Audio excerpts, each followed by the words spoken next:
It's 6 o'clock. Good evening, everyone, and welcome to the Thursday, May 15th, 2025 regular meeting of the Boulder City Council. I'm going to go ahead and call us to order and ask Emily to please call the roll. Yes, good evening, everyone. We'll start tonight's roll call with Councilmember Adams. Benjamin. Present. Mayor Brockett. Present. Folkerts. Present. Marquis. Present. Councilmember Schuhart. Here. Mayor Pro Tem Spear. Councilmember, here. Oh, apologies. Must have had an old script. Councilmember Wallach. Here. And Weiner. Here. Mayor, we have our quorum. Thanks so much.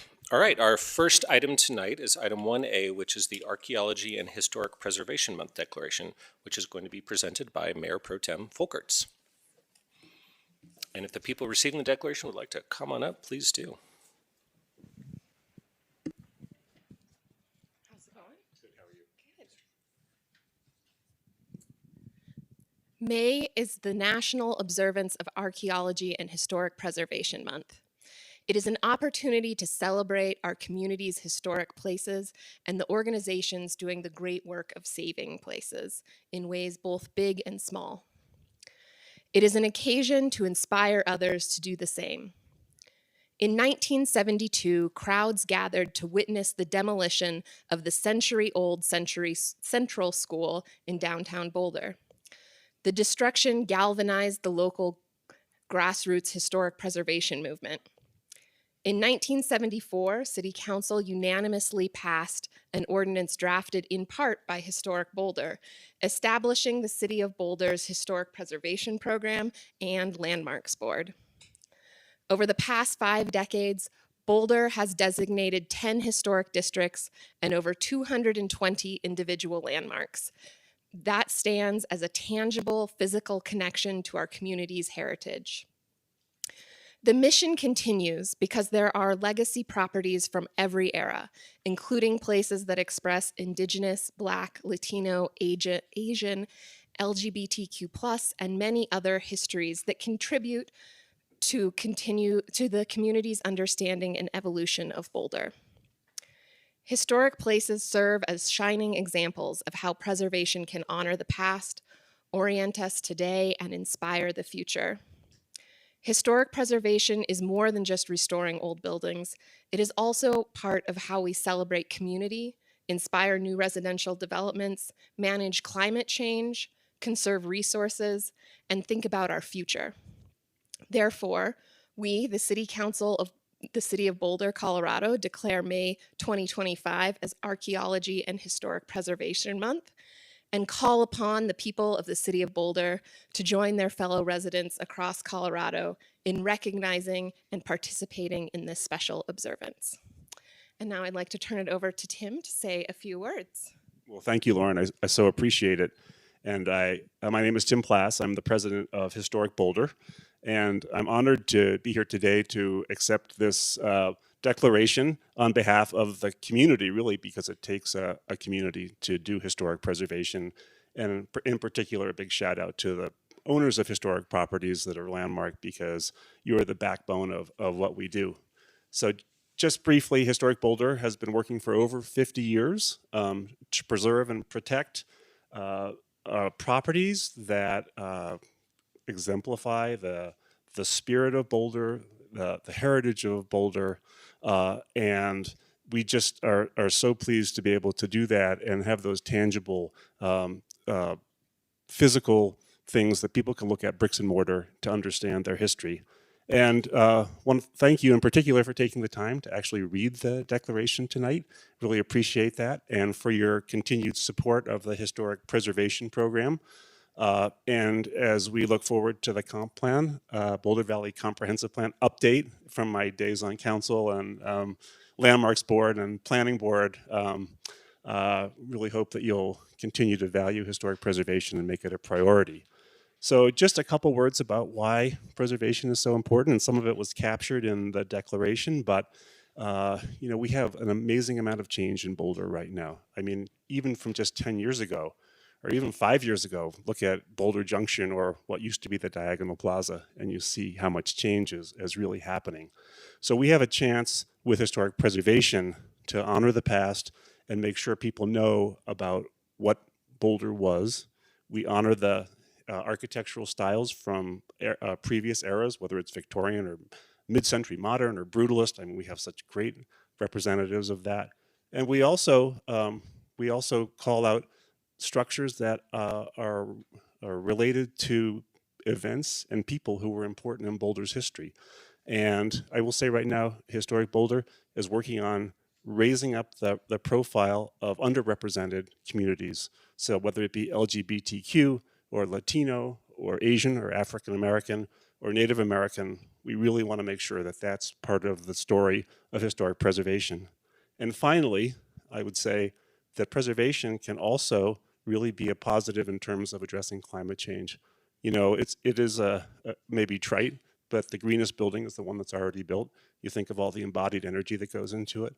So as we move forward, historic preservation, I hope, will continue to be a priority for all of us. And thank you for the time.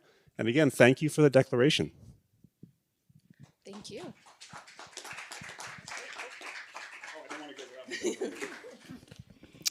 All right.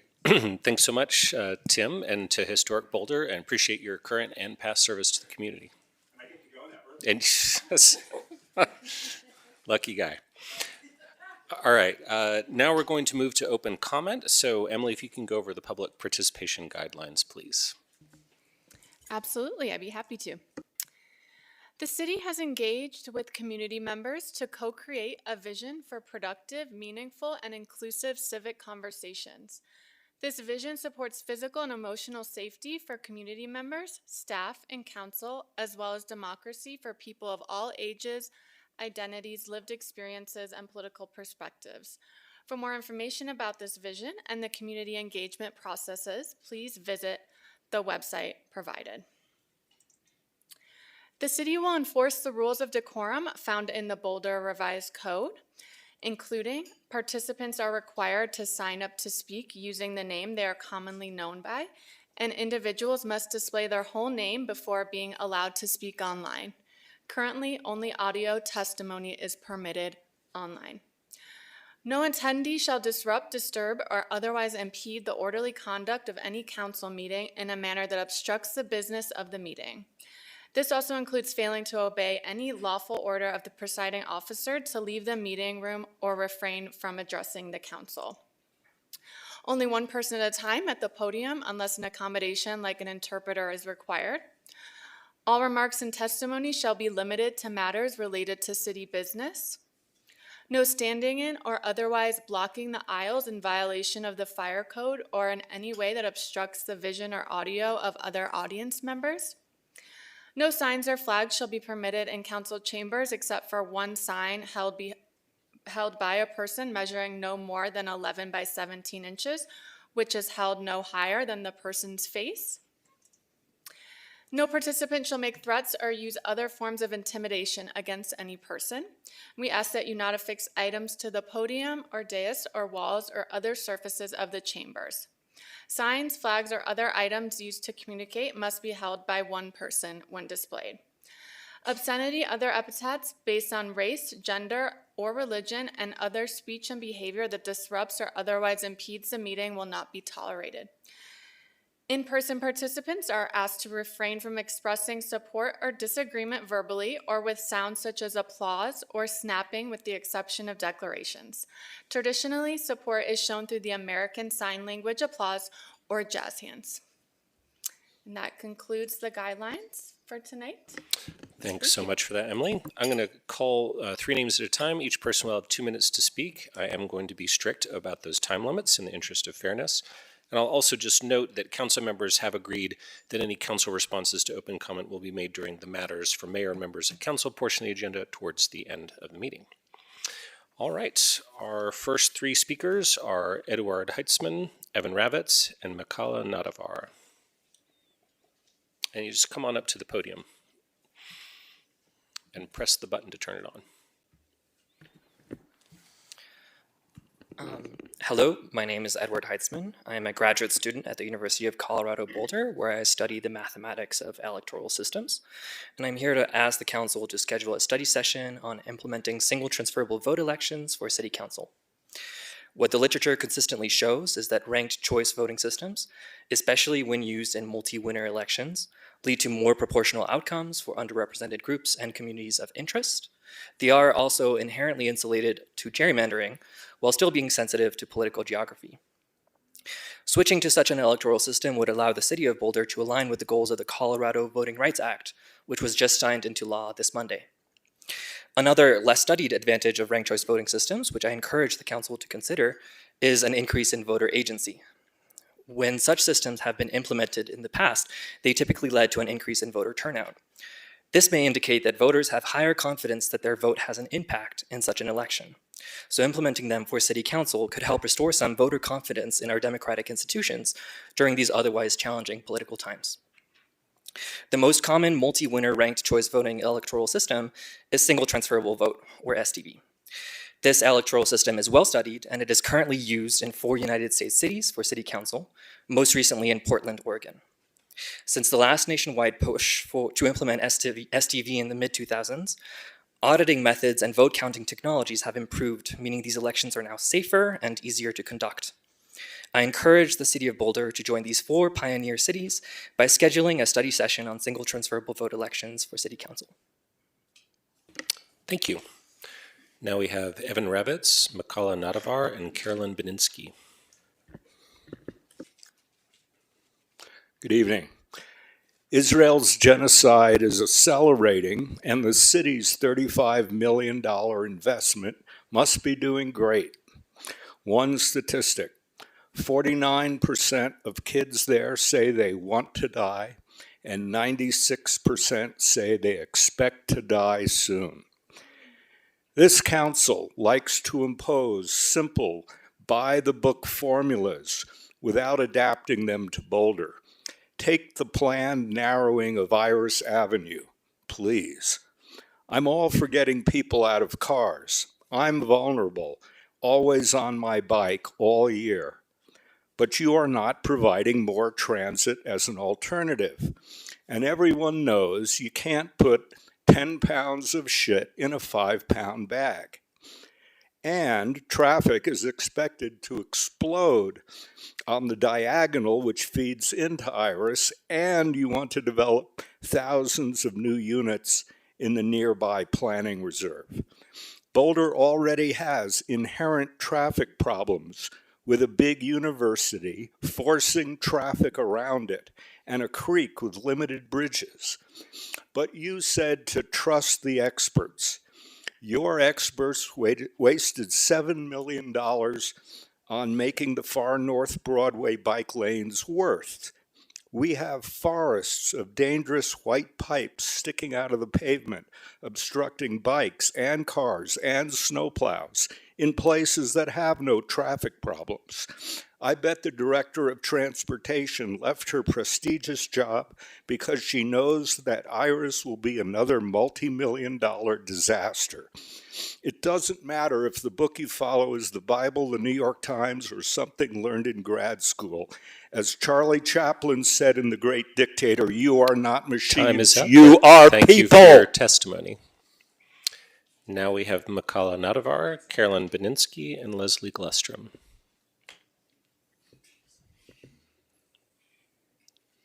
My name is Akilas Nagra. I've been a Boulder resident since 2012 when I retired from teaching at Princeton University. Today, May 15th, we commemorate the 77th anniversary of the Nakba, Arabic word for catastrophe in historic Palestine. 1948, the year my father and his family became refugees, fleeing the mass murders and expulsions by Zionists who created the State of Israel. I lost so many of my extended family in Palestine then, and in 2001 I lost my dear father, Dr. Ibrahim Abu-Lughad.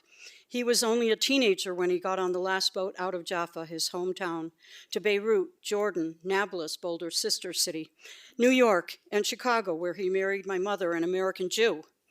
Both were prolific scholars who spent years educating people about the plight of Palestinians, meeting with President Ford, George Shultz, and others. Their lives, my life, and that of my siblings, our children and grandchildren, have been spent striving for Palestinian human rights. After my father's death in Palestine, Israeli soldiers raised their guns at me, and I ran scared through the checkpoint, dragging a suitcase filled with Dad's pillow, blanket, and eyeglasses. The slaughter in Gaza continues. The Israeli assault and ethnic cleansing that began in 1948, when Palestinians who fled or were expelled from their homes settled in the Gaza Strip as refugees. Since then, Israel has waged over a dozen wars in the Gaza Strip. This Nakba is not just a moment in history. It's happening now. Unspeakable atrocities are being committed. No aid, no water, no fuel, no food, no shelter, and mass starvation. Dozens of my relatives have died under the rubble. Israel's relentless goal of the complete extermination of Palestinians is there for you and the world to see. The popes, ICJ, ICC, UN, and others all call for a ceasefire. I call on you to stand for all humanity and bring an end to this genocide and support a ceasefire. Thank you. Quiet in the audience, please. No noises, no clapping. Consider that a warning. Quiet out there, please. Now we have Carolyn Beninsky, Leslie Glustrm, and Kristen Marshall.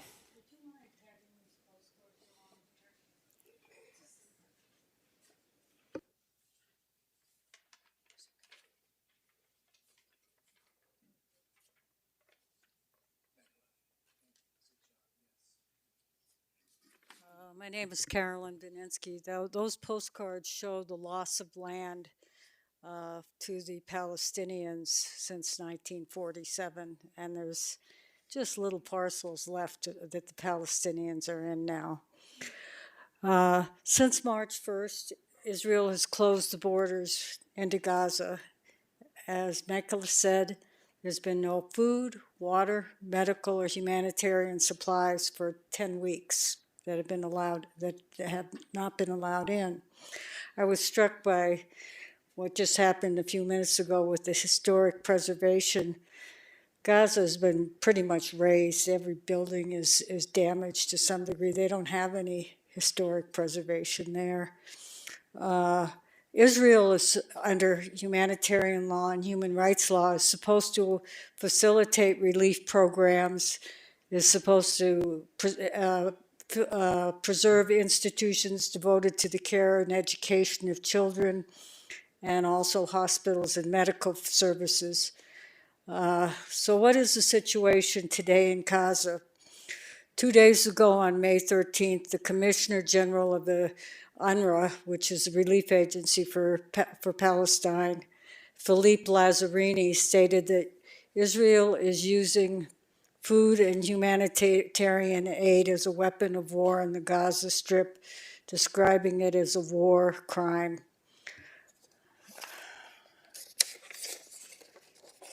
He stressed that the suffering of Palestinians in Gaza has reached indescribable levels, saying he lacked the words to adequately convey the misery and tragedy the people in Gaza are enduring. Why should this be an issue to Boulder? First of all, to keep our own humanity. If we don't care about this, our humanity begins to die. Also, because it's funded by U.S. Your taxes. time is up, but thank you for your testimony. Please Our call next, for an end. time is up. Quiet in the audience. The next three speakers are Leslie Glustrm, Kristen Marshall, and Tom Mayer.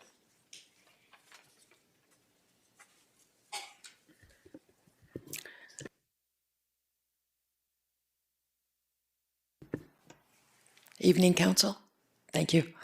I'm also very sympathetic on the situation in Gaza, as well as, of course, what happened in Israel. So, council members know my name is Leslie Glustrm, and I'm a mom, and I'm trained as a scientist, and I resigned my job 20-odd years ago to work full-time on climate change. That took me to the Public Utilities Commission, where I've worked very hard to bring us cleaner electricity, and we have made very good progress on that. It has not been easy. It was a 20-year job. And as part of that, I've been up close and personal with our electric provider, Xcel, for over 20 years. Council knows that this is a year when we have an off-ramp from our franchise with Excel. And the basic message is we have a chance to have a vote, to let the community have this conversation, to decide whether we want to have a monopoly. If we go forward, we'll have a monopoly controlling all aspects of our energy lives as we work to electrify our transportation and our buildings. Currently, Excel can buy wind, solar, and storage for well under 4 cents a kilowatt hour. They sell it to us for just short of 14 cents a kilowatt hour. We have communities all over Colorado that have been able to go shopping. They get a much better deal. They get treated like customers, much better customer service, and support for local generation and innovation. And I'm asking council to take all of this very seriously. We've got endless data. You can't fit it all into a 2-minute statement. I've sent a lot of it to you by email. And so again, I would ask you to just let democracy work. Let the community have this discussion. Thanks so much. Thank you. Now we have, quiet please, now we have Kristen Marshall, Tom Mayer, and Rob Smoke.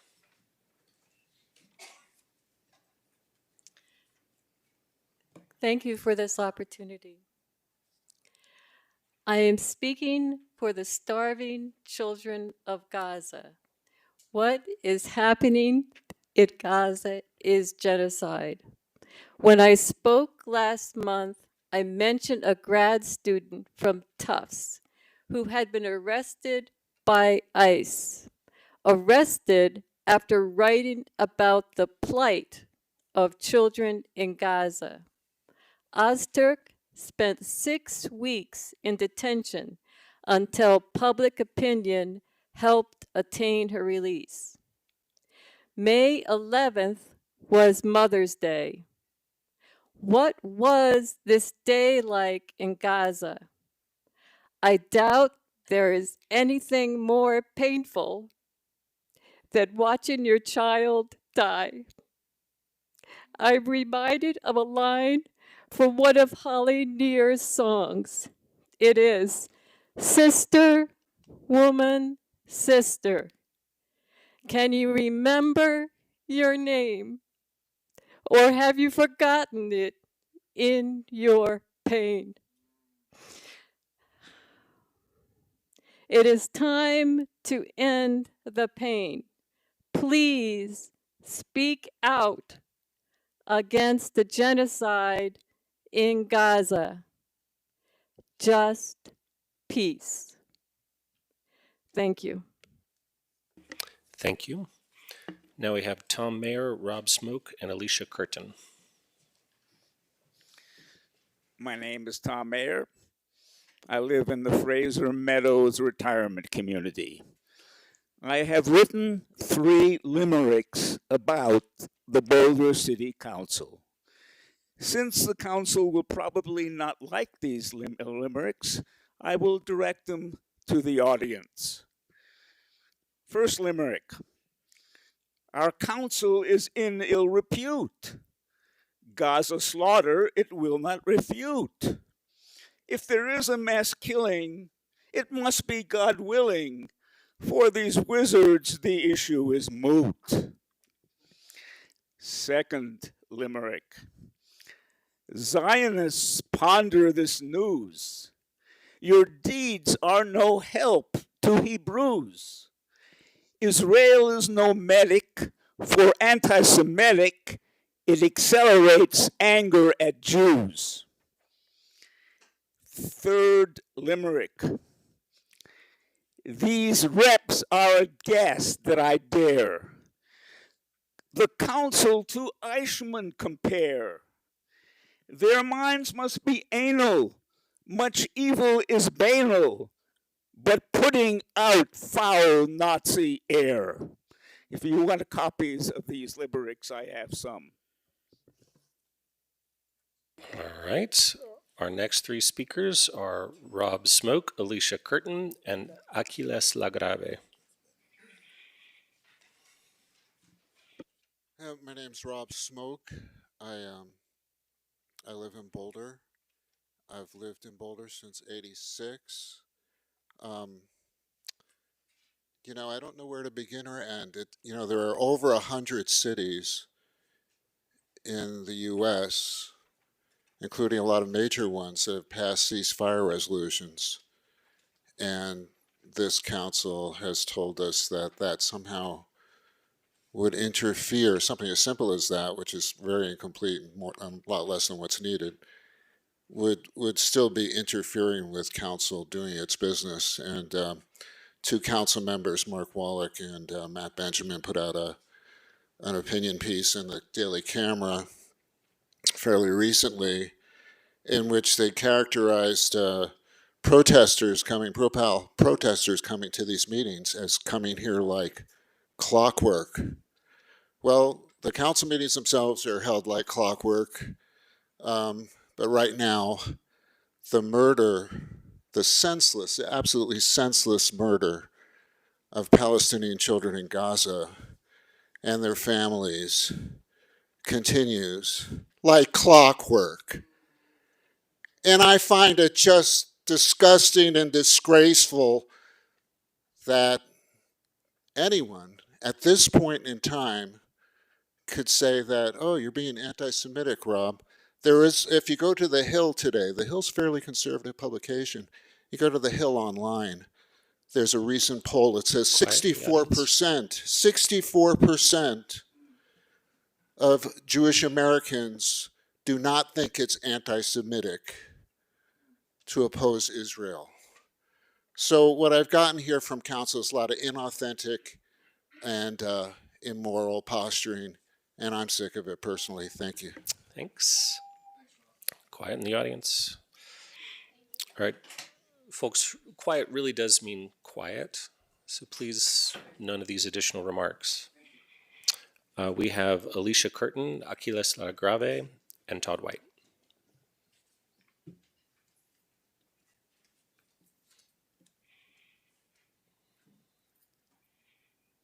Good evening.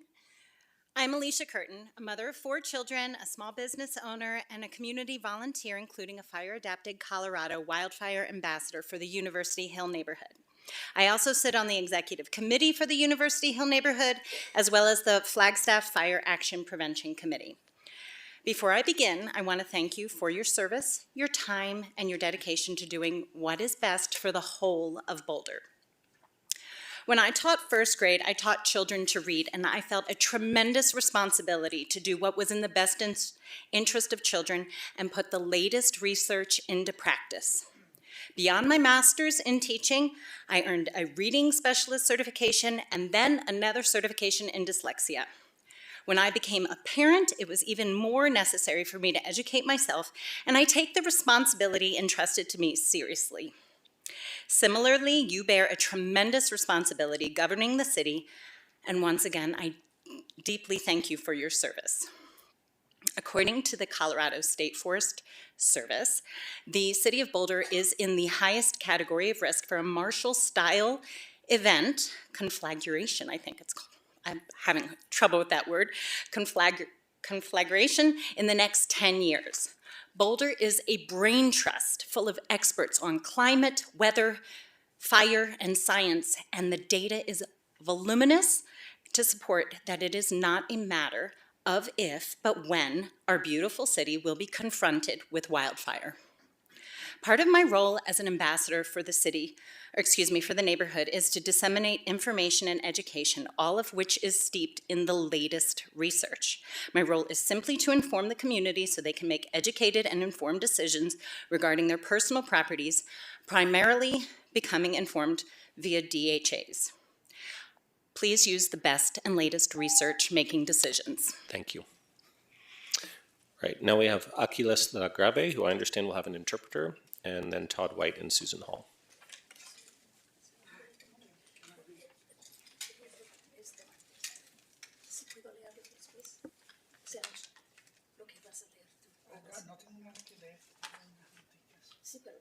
And we do allow a little additional time when there's translation, just FYI.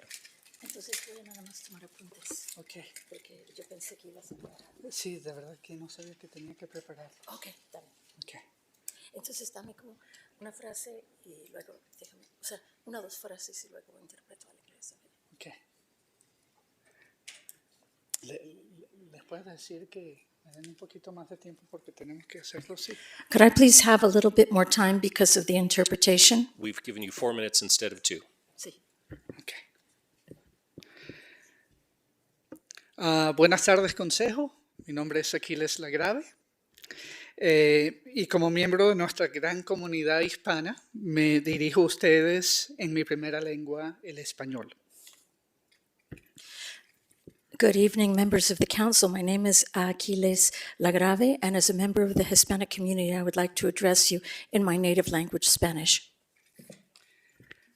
Soy primera generación inmigrante y miembro de nuestra comunidad de Boulder desde 1995. I'm a first-generation immigrant, and I've been a member of this community since 1995. Una breve historia. Cuando mi abuela murió en el 2021, mi abuelo, un hombre de 95 años, le pidió a su creador 2 cosas. Que lo reuniera con mi abuela muy pronto, pero no antes de que los Bravos de Atlanta ganaran la Serie Mundial. Bravos de Atlanta. Yeah, I'd just like to tell you a short story. When my grandmother passed away in 2021, my grandfather at the time was an elder of 90 years old, and he just asked the Creator for 2 things. And one was that he could meet her, get back together with her, but not before the Braves of Atlanta won the World Series. Pocas cosas unen a la comunidad hispana: el idioma, nuestra historia común y el béisbol. There are very few things that unite the Latino community, but our language, our love of baseball, and our history.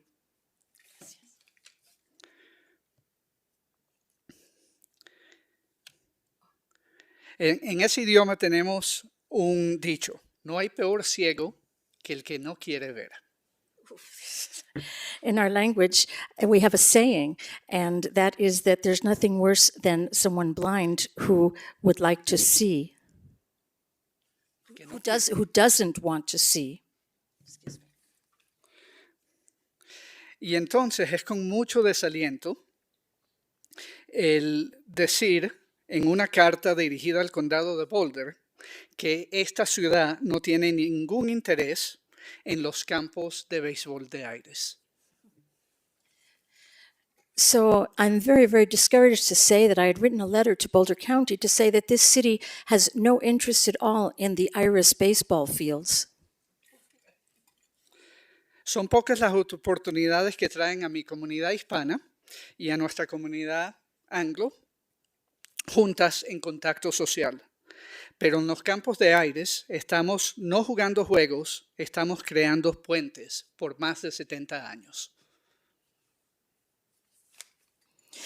There are very few opportunities for the Hispanic community and the Anglo community to come together, but one of them is having social contact through baseball, through the Iris baseball fields, and we have been building bridges in that way for over 70 years.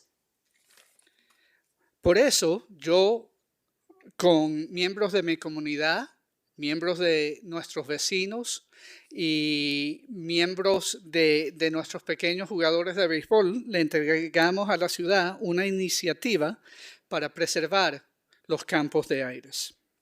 Espero, más que darnos sonrisas, los miembros de este consejo nos den una mano. Y por cierto, los Bravos ganaron la Serie Mundial ese mismo año. And ma'am, you can have just enough time to finish translating that stretch. Yes, and for that reason, I and members of my community, my neighbors, and we would like to say so much that we have, and the very few baseball players that exist, we've offered an initiative to preserve the Iris fields, and we hope that we will be received with smiles and that you will give us a hand to do that. And of course, the Braves did win the World Series this year. Gracias. Thank you. Gracias. Thank you. Okay, our last 2 in-person speakers are Todd White and Susan Hall, and then we'll go to our 4 virtual speakers. Good. Go ahead, Todd. Check. Hello. Hello, guys. Thank you very much for having me tonight. It's an honor to be here. I tend to find that I need to come and communicate with you guys in person. Sometimes emails of mine just get misinterpreted, or sometimes my accounts just flat out get hacked. So I'm going to come in here and I'm going to talk to you guys. I do have great news, exciting news. I know there's a lot of heavy hearts here tonight, but I get a chance to be on Shark Tank. And that's a television show, of course, we all know, we're all familiar with. And I would like to represent Boulder. I have a creative and ingenious idea, really, that's simple, that I'm trying to kick off here with climate initiatives. There's an expert in here about climate initiatives tonight, so I'll try to talk with her. And I'll just point, ma'am, we do need people in seats, not in the aisles, please, for fire reasons. I wanted to thank Go ahead. I wanted to thank council for the vote on the last the redevelopment down South Boulder. That was fantastic, guys. I will give my GoFundMe to anybody here who'd like it. And I want to spend the last 49 seconds here telling everybody in this audience tonight, and worldwide for that matter, suffering is not unnoticed, guys. It doesn't go unnoticed. It does take time for the wheels of justice to turn. It's only so many things 7 or 8 members can do. They threw 35 million at it, right? There might have been some oversight problems, but that's just life for you. Suffering does not go unnoticed, period. Okay, and it will come to an end. I can promise you that.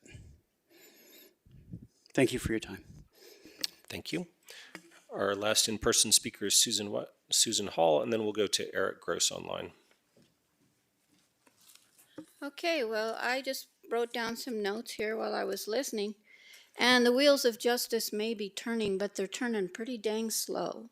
100 years that the Zionists have been taking over Palestine. And they have been killing people long before that story about Hansel and Gretel on October 7th. It was the stupidest fabricated story I could ever think of. Some baby was in the oven. That's the Hansel and Gretel story. And besides that, 5,000 babies under 5 years old have been killed that are Palestinians. And you compare that to one fake story?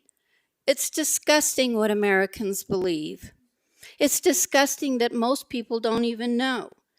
And all this didn't get straightened out or talked about on Mother's Day. I am a mother. I have 3 children, and I marched downtown, I think, 10 years ago as a grandmother with my grandkids on this same issue. It wasn't quite a genocide then, but oh yes, they were being killed. And Norman Finkelstein tells you how many people have been killed in this book. And I think it would be good for anybody who is has the opportunity to come up against this issue and take a stand to read this book. Norman Finkelstein is a Jewish person. He's dedicated his whole life to the issue, and his parents were in concentration camps. And I also appreciated the Latino coming up here, and I realized that there are 32 South American countries that have recognized Palestine as a country. They don't have that now, and they should have. Also, all right, your time is up. Okay, we're going to go to our virtual speakers, and our first 3 are Eric Gross, Lin Seagull, and Itza Palacios.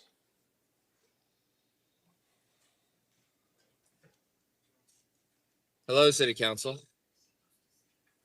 Yeah, this is Eric Gross. I think you probably remember me, although I know you can't see me because you don't allow that anymore.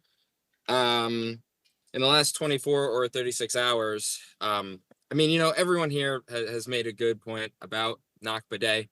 I was recently at an Israel Independence Day celebration where a Zionist taught his daughter to give us the middle finger, and then a 16-year-old boy literally said to me, "I'll kill you," as I stood there silently with a sign that said, "Israel kills a child every 40 minutes."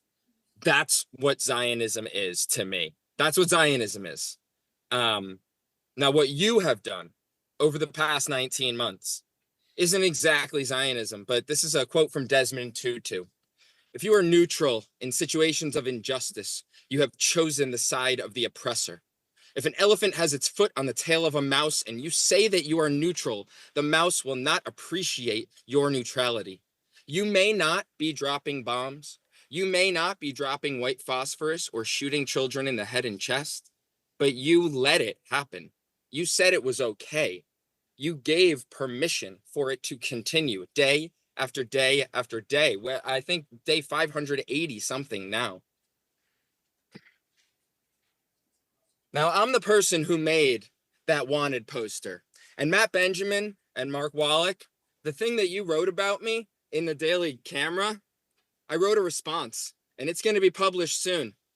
And there's going to be a quote also from Tara Weiner in it, which she said to me on the street, on Pearl Street, that I promise you, the Palestinians are not your friend.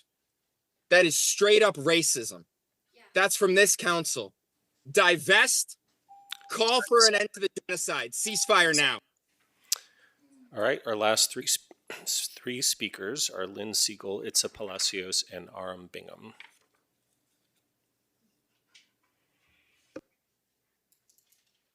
I need my timer up, please. Thank you. Don Trump just allowed 59 Afrikaners, these are white South Africans, as refugees into this country. They are pro-Israel. They are pro-apartheid. And he doesn't let, you know what he thinks about refugees, and he's deporting people. But these 59 people he's bringing in here, and he's bringing them in here to undermine the Palestinian cause in the United States, along with the AIPAC and the right-wing whole administration. This is just unspeakable. These are apartheid Black Africans. They're white South Africans, not Black. Now, the other thing I have to tell you about is my Excel bill, which I was supported by the city to turn up my heat. Well, guess what? I'm saving every cent for my children for climate change. And so I keep my heat at 54 degrees when someone's not staying with me. And I'm told by the city to turn up my heat when I'm getting funding through LEAP. And they didn't tell me, the city did not tell me, that when I reached $500 credit, they stopped counting it. And they dropped my auto pay, so I didn't even know I was having all this happen. I don't look at my bill every month. I lost $1,010 of money I could have had in warmth because Excel makes it a disincentive for me to lower my demand and not use as much energy. That tells you about Excel energy. They want you to. Your time is up. All right, our final two speakers are Itza Palacios and Aram Bingham. Mayor, I do not see Itza online tonight. Okay, we'll finish up with Aram Bingham then.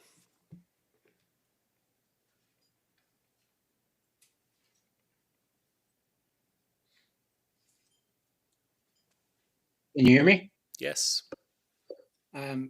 I don't want to speak until council members Weiner and Schuchard are in the room. Can you please reset the clock and tell me where they are? You have 2 minutes. It's continuing now. Why are they not in the room?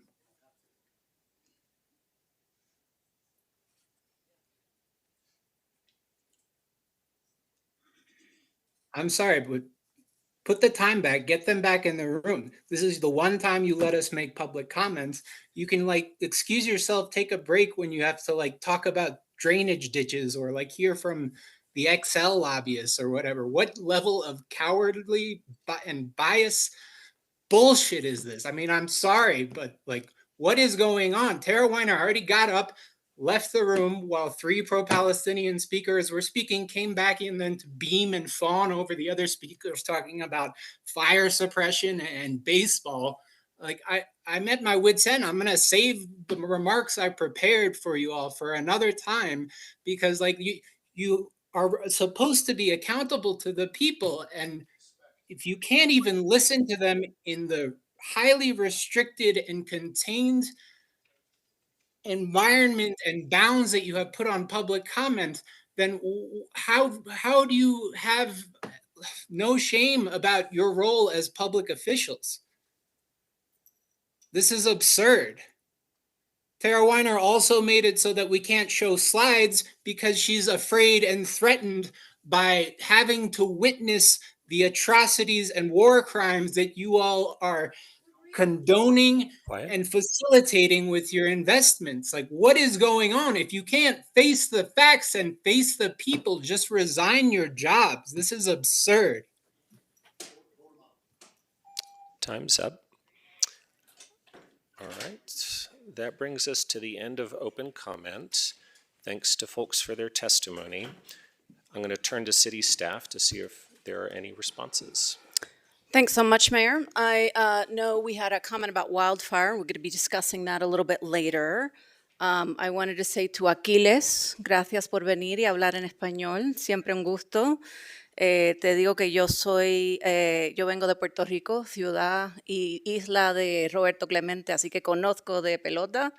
I'll say that I'm a daughter of Puerto Rico, the land of Roberto Clemente. I love baseball. I understand it. I want to say, I just wanted to clarify a little bit. The letter that you're referring to that we sent to the county is not that we are not interested in the ball fields, is that we are not currently in a financial position to acquire the ball fields. We are hopeful and supportive. We hope that there is resolution. Love to continue to see ball fields continue to be there or supported in some way.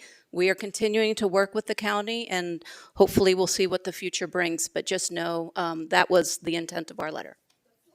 Thanks. Quiet in the audience, please. This is a warning, this last warning on being quiet. Teresa, did you have something?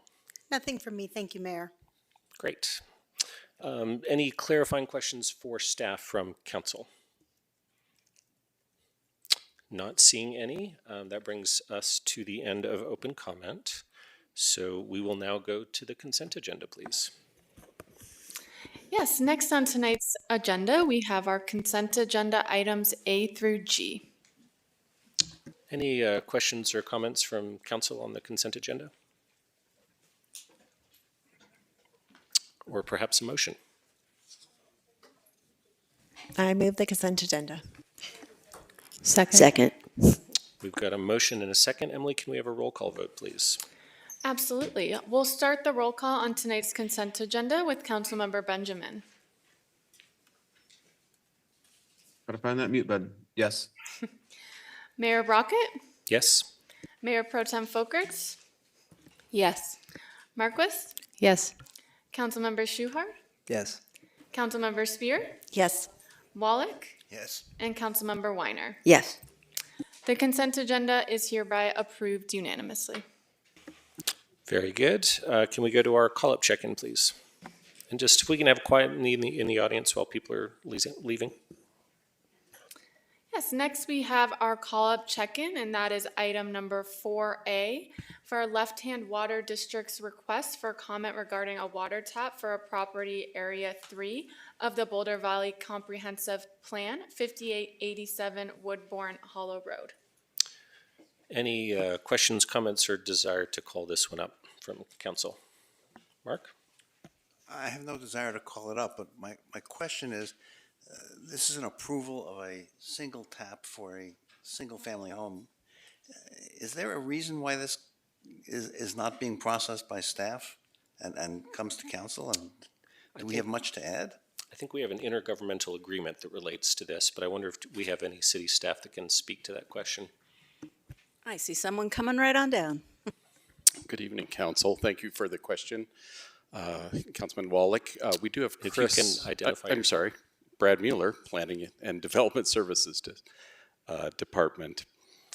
We do have Chris Ranglos, I believe, online, who's been working on this and can explain that, I believe.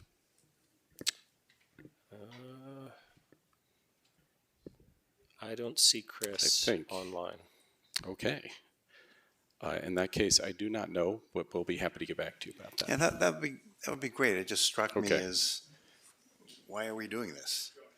Sure. Chris, I introduced Chris Meschuk. Another Chris. If it's not one Chris, it's another.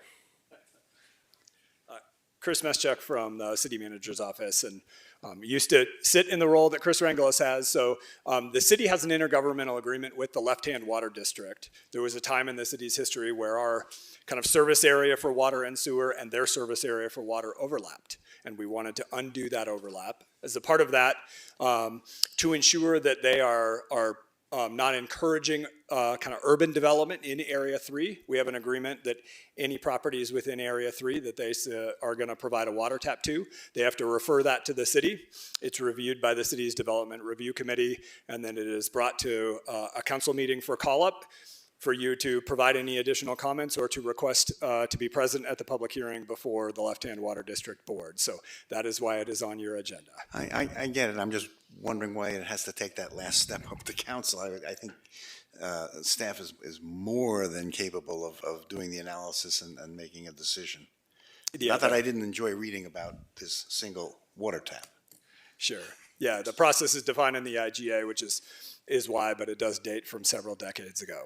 Okay, thank you. Yep. Thank you, Chris. All right, Emily, can we go to our public hearing, please? Oh, just to be clear, we are not interested in calling this up. I saw no interest. So. Absolutely. Next, we have our public hearing item, and that is item 5A, a second reading and consideration of a motion to adopt ordinance 8695, amending chapter 10-8.5 Wildland Code, BRC 1981, to adopt by reference the 2024 edition of the International Wildland Urban Interface Code of the International Code Council with certain amendments and setting forth related details. Thanks. Sorry. And consideration of a motion to declare the revised Wildland Urban Interface Area for Boulder, to which the Wildland Code applies, as recommended in the staff memorandum. Thanks so much. There's been a lot of conversation about this, and this is one of those, I think, twofers that we got as a council priority. Don't think we're not continuing to call you sneaky, as you got two of these in for one. And to kick us off, Brad, I'll send it over to you to just sort of a quick overview and framing. Thank you. Thank you, Nuria. Again, Brad Mueller, Director of Planning and Development Services Department. I want to first make a comment that we as staff collectively throughout the city have a deep appreciation for the concern around wildfire. It is a very serious topic. It's a very important one, and we appreciate that council has raised this as an issue and have been eager to get into it. I do want to point out too that this builds on many years of work. It builds on the study sessions that we've had in the last 6 months regarding this more narrow focus on wildfire hardening. I'd be remiss to not remind ourselves and you that regulatory effect is really just one small component, that the education that we do with the broader public and the incentives we create and could create in the future are just as important, if not more important, than any stick that we could cover. Certainly providing incentives and education is equally or more important. But we want to build on those existing successes. This is a fairly narrow topic about the wildfire hardening and specifically breaking it into the two parts of bringing the WUI code, which as you know is part of the building code, forward tonight. We do have a second part of this planned for later in the year, zoning and other policy elements. And so we hope to speak within the scope of this while also being eager to hear other ideas that you might have that we can capture for the future. I assure you, you will get other bites at the apple in the future. And in fact, this is just one apple of many apples in a bushel, as you'll see, of all the various things that we do throughout the city. So we know there's a lot to cover, but also hope to come to some conclusions as we're able to on the WUI code. I do want to point out you all received an addendum memo and ordinance which really spoke to Mayor Pro Tem's suggested amendments and some of the technical aspects which we appreciate. So with that, I'll hand it over to our two leads on this, Lisa Hood and Dave Lowry, who will be representing the presentation, but we've got a small army of folks waiting in the wings for parts of this as well. So thank you. Thanks, Brad. Good evening, council members. My name is Lisa Hood. I'm a principal planner with Planning and Development Services. Tonight for our presentation, I'm joined by Chief David Lowry from Boulder Fire Rescue, and then we also have Rob Adrians, our Chief Building Official from Planning and Development Services here as well. This has already been mentioned, but as you know, this is a council priority, the Wildfire Hardening and Waterwise Landscaping Project, really focusing on the policies and regulations focused on wildfire hardening, really intended to increase protection against wildfire events in Boulder.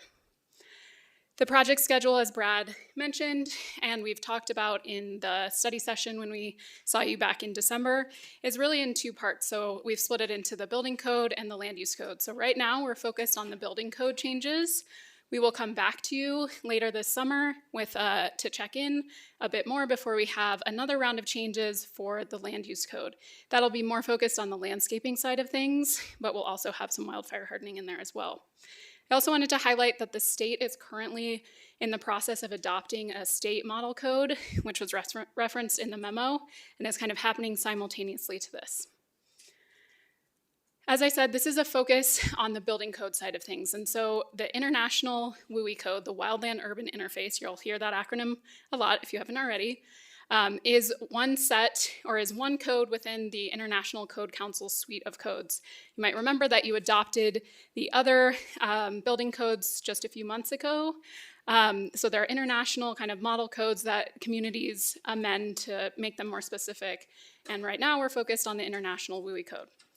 One other highlight from that last adoption is with adopting the previous building codes a few months ago, we now require window and siding permits, and that will have a positive impact related to wildfire as well. For engagement for this project, we've really focused on a consult level of engagement. However, because there is that kind of extra layer of the state model code, some aspects have been more on the informed side of things. We had community meetings back in March. We also mailed out postcards to all of the properties that are in the proposed WUI area. There's an image of the postcard that people would have received. We sent out over 28,000 postcards for the over 16,000 properties that are proposed to be in the WUI area.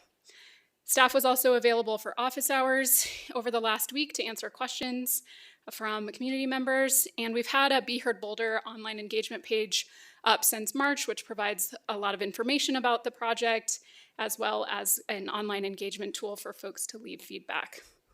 We've also had news coverage on the project from multiple different news outlets. Planning Board reviewed the same thing that you all saw in your packet tonight and provided a recommendation.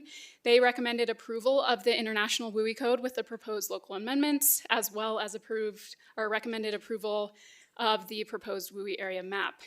They did add a recommendation that City Council direct staff to research methods to produce or protect opportunities for vegetation and green space in multi-unit housing, higher density zones, and areas of the city with small lots and minimal setbacks.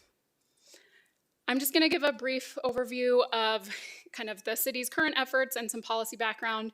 This is similar to what you would have seen at the study session back in December, so I don't want to get too much into detail, but just to refresh your memories.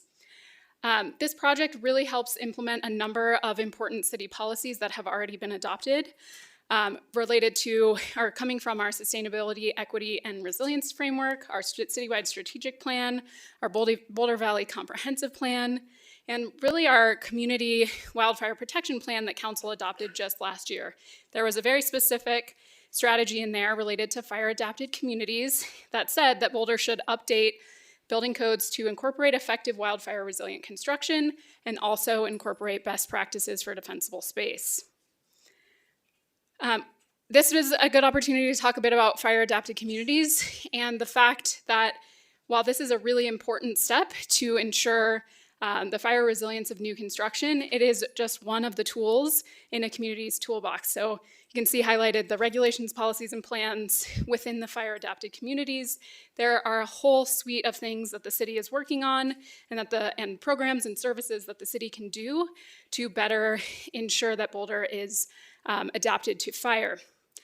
And there's not just fire adapted communities. The Community Wildfire Protection Plan also has safe and effective response and resilient landscapes as an important part of our overall strategy. You may remember this slide from the study session back in December, but essentially this is showing all of the different departments in the city that are working on some aspect of reducing wildfire risk, ensuring that Boulder is wildfire resilient. There are so many projects and work being done every single day in almost every department of the city on this very important issue. So with that background, I'm going to pass it over to Dave, our Chief Lowry, who will go through the details of the code. Thank you. Again, Dave Lowry with Boulder Fire Rescue. I'm going to kind of give you guys a quick overview of the code and the proposed amendments that we want to make on it. Some of this you have seen in the past as well at the study session, so we are going to try to go through quick and open it up here. We are trying to update our current International Wildland Urban Interface Code. We currently have the 2018 adopted at this time.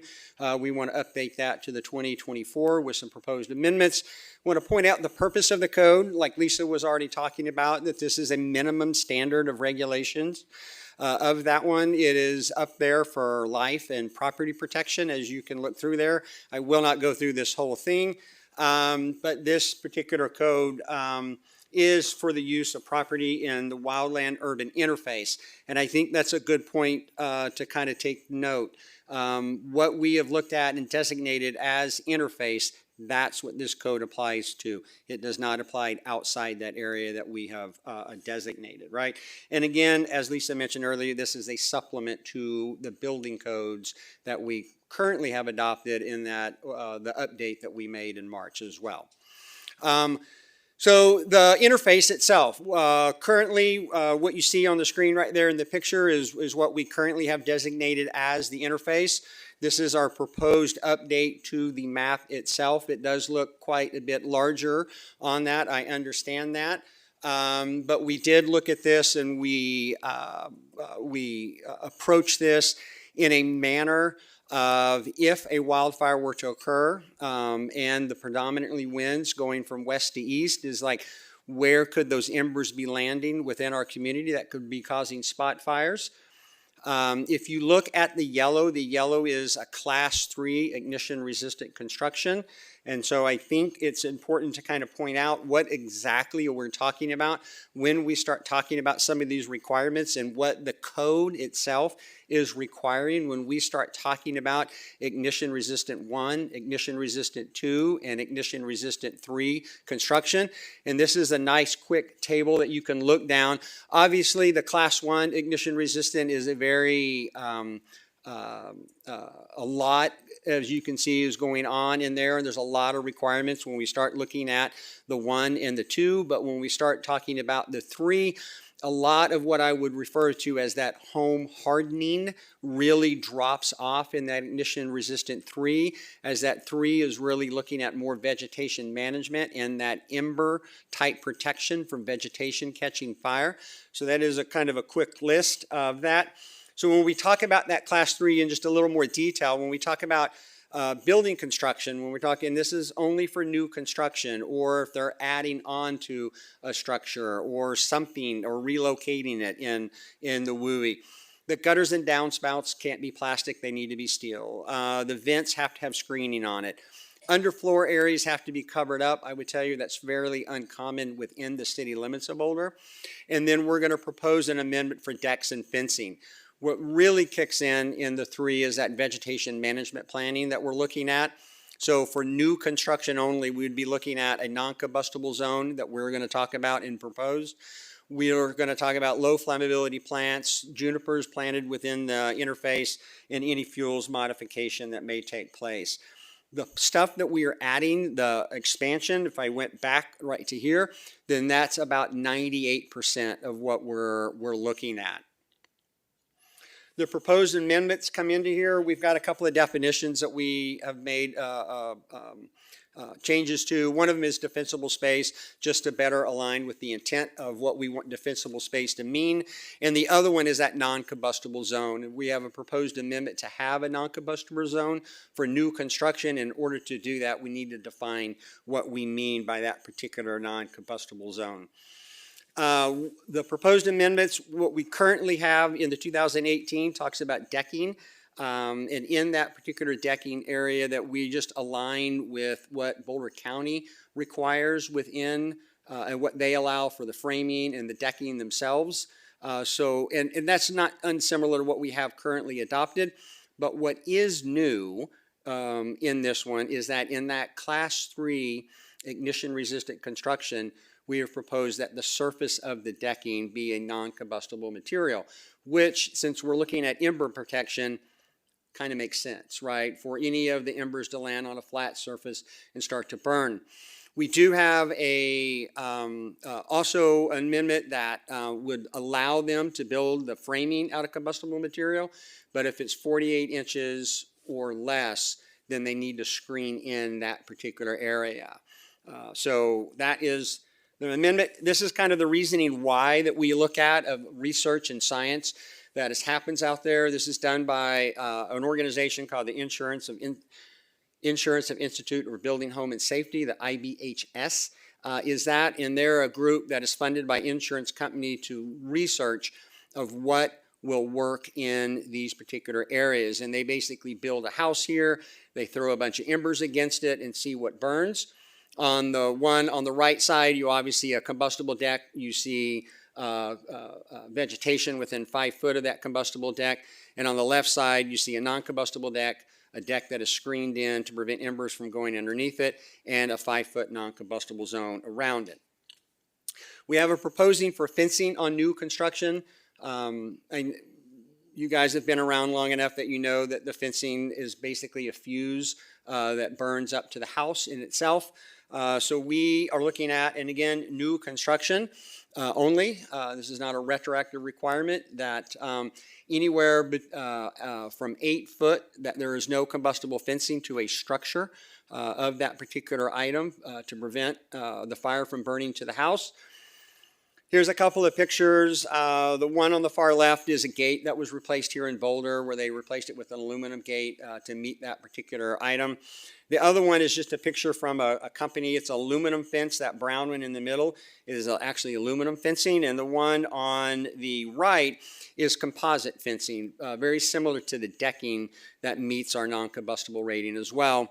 I took that off the company's website, but strangely enough, that is City of Boulder in our community. The other one that we want to talk about is that the fuels modification and adding that non-combustible zone in that particular area. This is a non-retroactive requirement, again, only for new construction. We're not looking to apply this to existing construction. What you see on the screen right now is a University of California in Berkeley actually had a contest, a design contest of wildfire homes. This was strangely a second place winner of that particular one, of showing of how they can make it wildfire resistant in a landscape design. These are some other items that I have pulled out of it from one of our partners that we use on our detailed home assessments, of just showing what that 5-foot non-combustible zone might look like, right? The other one that we're looking at is proposed amendments as far as the new section. When we start splitting our areas up into zones that you see in that bottom right picture, it's very common in the wildfire industry that is split up into different zones. Zone 1 is 0 to 5 foot. Zone 2 is 5 to 30 feet. That 5 to 30 feet, we're proposing that those low flammability plants implanted in that area. This particular one right now, we have from the Colorado State Forest Service, the publication they have that designates low flammability plants. Should be noted that we are looking to form or publish our own list here in the city of Boulder with the landscaping standards that is coming later this fall. That will be consisted of water-wise plants, low flammability plants, pollination, shade, everything that kind of meets those particular requirements. So that's a lot really quickly, and I apologize for that, but kind of to sum that up and what does this all mean? So what we're looking at here is that what is, when we get this question a lot, is like, what do we mean that it only applies to new construction? Well, those are obviously new structures, houses, sheds, decks, right? That can be exterior changes to the house, like new windows, new sidings, a new roof, right? Can all be considered that new construction. So what's not considered new construction, right? Anyone doing interior model of their home, this code does not apply to that interior model, kitchen, bathrooms, items like that, a basement. Anything that would be considered maintenance to the home is not going to be, these will not be retroactive on that. Anything type of a repair would also not be kicking into that. So to kind of put that in more of a visual type sense here, that if you came and needed to pull a permit to replace a deck on your house, then that requires a permit from the city of Boulder. That deck is new construction. That would have to meet the requirements, right? Whether you're an ignition resistant, the class 1 ignition resistant 2 or 3, that you would need to meet those requirements of that particular new code. Same thing that we were looking at, that if you decided to replace all the siding on your home or the windows, that requires a building permit to do that. If you're in the WUI, that would only be required in the ignition resistant 1 and or 2 class. The class 3 ignition resistant construction does not have requirements for siding and or windows. And then if you were just to build a new house in our community, obviously that is a permit.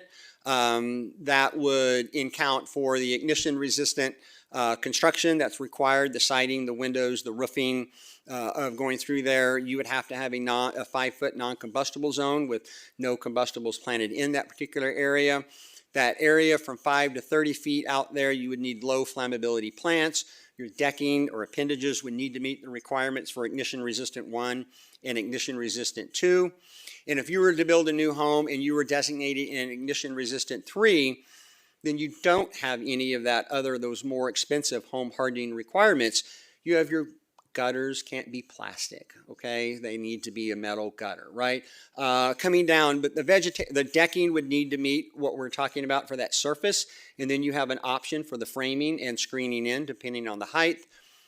You would still have to have the non-combustible zone around your home for the embers, and you would need the low flammability plants in the defensible space for that new construction.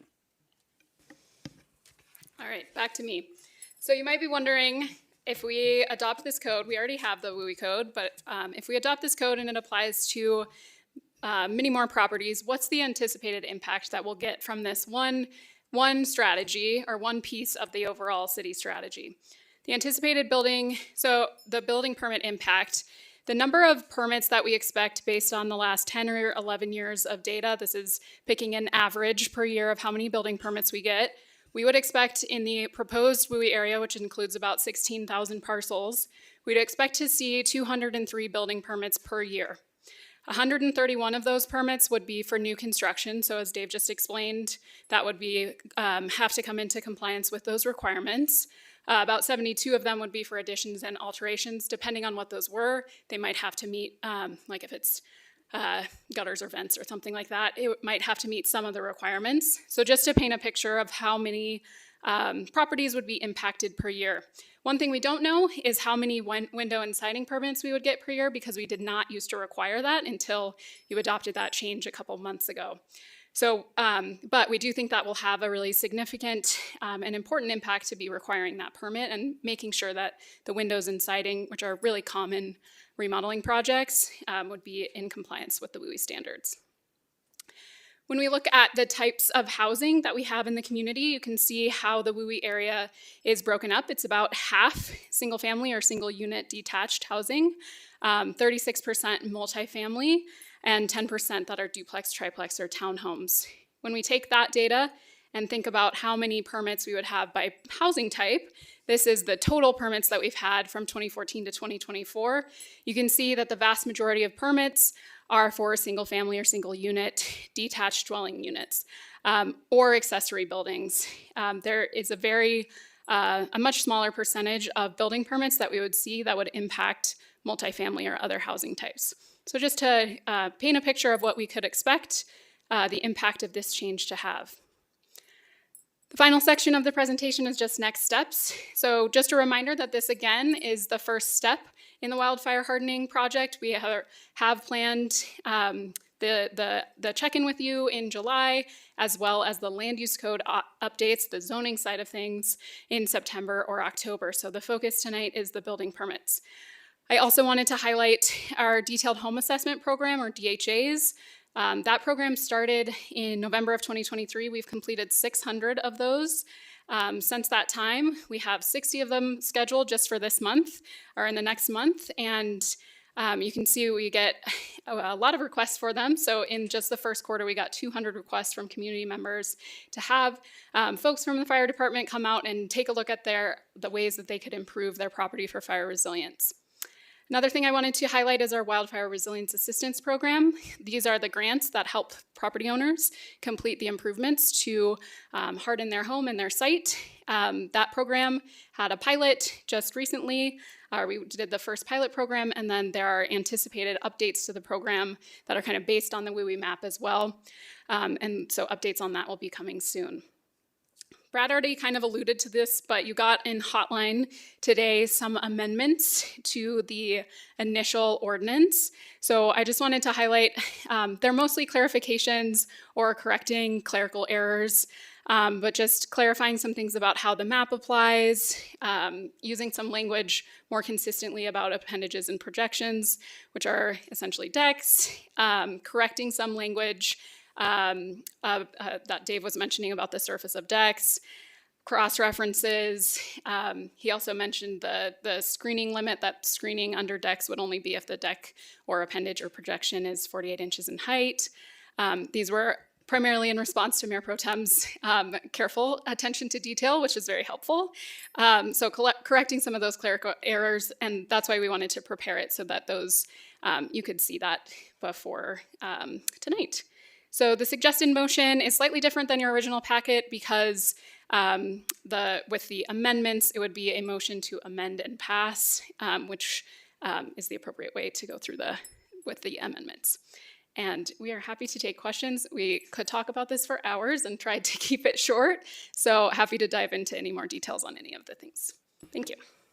Yeah, thanks so much, Lisa and Dave, for that excellent presentation, packed with information, and yet not terribly long. So much appreciated for that.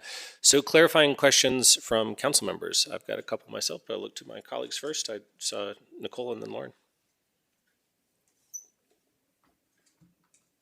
Thank you so much for the presentation. Thanks also for answering so many of my colleagues' questions over hotline in the last few days. This first one is just to kind of help me remember back to April of 2024. So these code updates, these are something that we would do regularly every 4 or 5 years or so. What changed because we stuck our fingers in the pie back in April 2024? I can start with it. I'll start. So we adopt the suite of international codes every 6 years. And so the other 2 times that we've adopted an international WUI code, it's just come along with all the other building codes. Honestly, if you look at the memos, there was about a paragraph devoted to the international WUI code. And so we put a lot more attention to this and a lot more engagement. So that's why you are also seeing this separated from the other international codes, is that we had a very intentional engagement process related to the WUI changes. There was also, I don't believe we had updated the map significantly since 2014, so this is the first significant update to the map. I might be speaking out of turn, but I believe that's why. And also there are the defensible space standards are definitely a significant or more significant local amendments than we had adopted in previous years. Does that answer your question? Okay. And then just a couple of other questions. One was, I think one of the things that's making it just a little bit challenging to think about what these requirements look like in denser multifamily housings is that there's lots of photos of single-family homes on larger lots. Can you just very briefly like paint a little bit of a picture of what this looks like in a denser, more multifamily neighborhood? Sure. So the difference, and we talked about this quite a bit with Planning Board, the International WUI Code does not differentiate by housing type. To be frank, fire does not know whether it's multifamily or not. But I think that because, as you can see, the vast majority of building permits are with the more single unit detached dwelling. A lot of times these wildland urban interface areas are in more like larger lot areas. We happen to be a fairly urban and suburban community. And so the difference of the code there isn't much difference, or there isn't any difference of how it would apply based on housing types. I think that when you don't have 30 to 100 feet for that zone 3, maybe you feel that impacts a little bit more of how the non-combustible zone and the 5 to 30 feet low flammability plants might affect the surrounding area of a structure. But again, this is all backed by fire science research and aims to protect those structures. But we don't have any pictures or anything that sort of show, like kind of like the photos you were showing with, or diagrams with single family homes and showing what kinds of things, like what it looks like, right? Like the design that you showed. It was basically a single family home with this non-combustible zone and with that sort of thing. We don't have anything like that for some of these other areas, do we? No. Okay. Those zones are kind of set nationally from the Forest Service typically. When we start talking about like zone 1, 2, and 3, if we were in California, that would be zone 0, 1, and 2, right? The distances are exactly the same, but they're just calling the zones. And that's just talking about how we want to differentiate, the defensible space to a structure, right? So I think the go-to is, because it's simple to show, is that single family home. So it would be around any property or really any type of structure out there. If I can just jump in as well and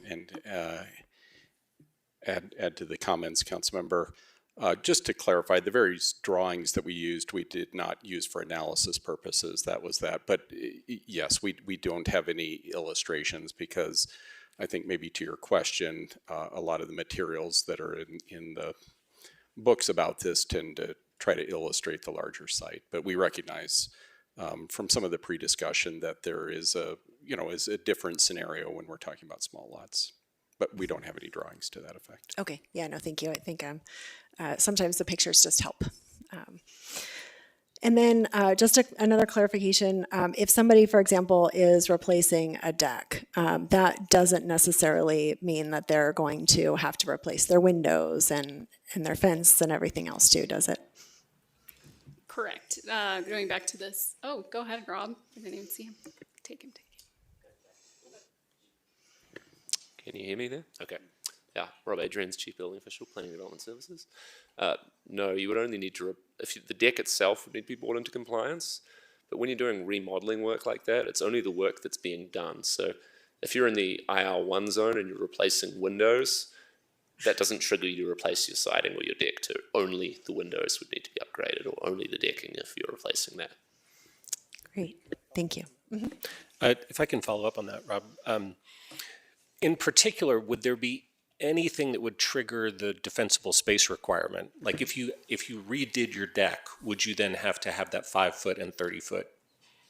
So only if you're building a new deck, right? Like if you build an addition on a house, the area around the addition would now need to have that 5 foot non-combustible zone, would need to have the 30 foot combustible zone. If you're replacing your siding, that would not trigger it because that's a pre-existing condition. Like if you've got vegetation up to your house, we're not going to make you rip it out because you're replacing your siding. Okay, so only if you expand the footprint of your deck or building, correct, you would then trigger the zone around that new area. But yes, but not the whole building, just the new area? Just the new area. Okay, got it. Thanks. And Tina's got more. Yeah, and then in the same process, if you're making the small change to the house and they change the windows, is the city able to use that opportunity to suggest what other changes they might wish to make, even if they're not required, so that the homeowner may not be aware I mean, can we use that just as a point to say that there are other ways to protect your home? Brad Mueller again. I think this gets into the larger topic of education and incentives, and we haven't contemplated the operational impacts. I'm sure we've got friendly inspectors who would try to make, general comments, but I think it really speaks to both an unknown and maybe an opportunity of what does education look like. Again, we work cross-departmentally, we work well together. What I'm hearing you describe, though, would be a fairly deliberate effort to do those types of things, and I would envision that as part of a bigger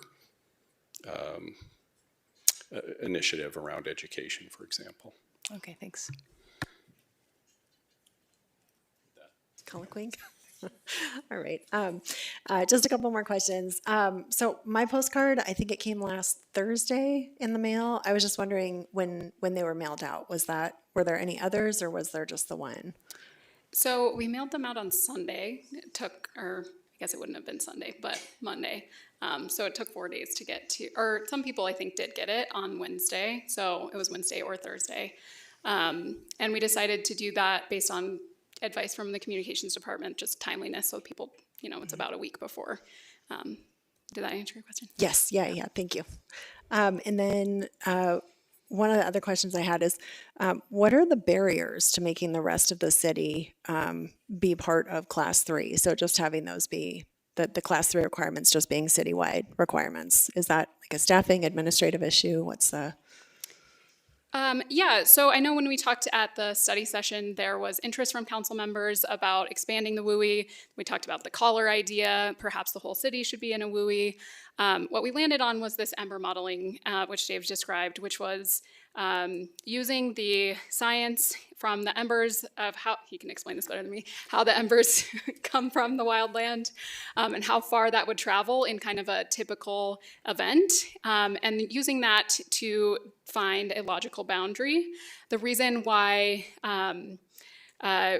we didn't propose citywide is just trying to balance the risks and benefits. So if someone is completely, it would have to be the absolute most extreme event. Maybe it doesn't make sense to have these additional requirements. And so we tried to strike a balance between the risks and benefits, as well as use the science, the backing of the science and the embers. And really the focus has been on that ember spread, because ember spread is a significant contributor to wildfire. So that was how we landed on where the line is.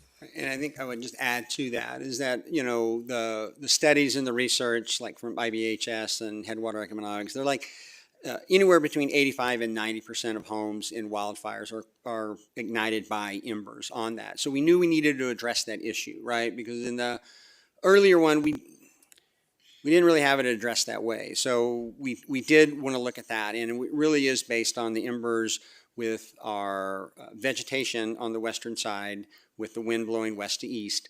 And then those embers coming in that still retained enough energy or enough heat that could start igniting vegetation and or landing next to a structure, right? Possibility. They could go further, right? We don't know exactly what the fire is going to do. And then when structures start to burn, then that's a different type of ember at that time. So our goal is not to ever let a structure start to burn, and then we're kind of looking at that. But we were trying to base it more off a science base instead of kind of just institutional knowledge and experience of what we have and our wildland team has. And let me just thank you. And I think it was the answer was a little bit different from the question that I'm trying to get at. So apologies for not being super clear tonight. My question is really just around. Are there administrative barriers, staffing barriers, or other things to just putting these requirements in place for the whole city? And not all the requirements, but specifically the non-combustible deck, the vents, the gutters, those kinds of things. Yeah, Brad Mueller again. As you can guess, we didn't look at that question in detail, but just based on a little bit of intuition, and I might see if Hella wants to speak to the legal aspect of that. But we do recognize there would be additional administration and those types of things. Really, the orientation, as Lisa spoke to, was trying to find a balance between the risk and the cost and the benefit to properties. We're certainly not here to say that maybe the benefit isn't higher, and we recognize that the policy decision, we would want to get back to you about the implications probably of doing that, to think through that carefully. But intuitively, it probably just comes down to recognizing that it's a bigger system to support administratively. I don't know that there would be a legal, okay, Hela's shaking her head no, that there wouldn't be a explicit legal reason that couldn't be done.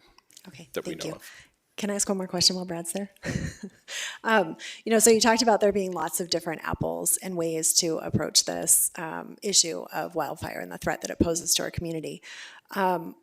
Where does the where did the building codes sit in terms of effective ways to create change and safety for our community? I mean, is it one of the bigger apples that's out there? Is it kind of a medium-sized apple?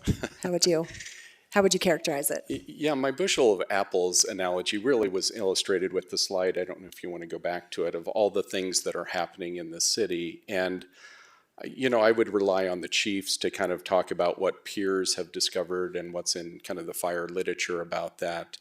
As a department that sponsors the building codes, of course, we think those are super, super important for safety. Rob could give stories of surviving an earthquake and seeing buildings fall. So we feel passionately about those. But I think objectively speaking, a lot of what takes place for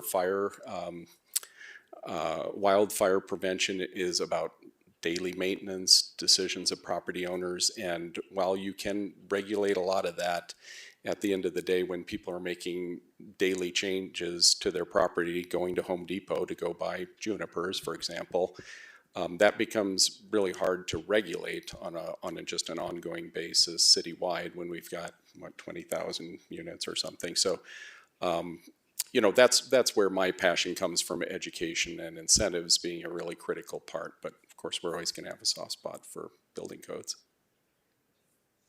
Don't we all? I've got Lauren, and then Mark, and then Matt, and then Tara,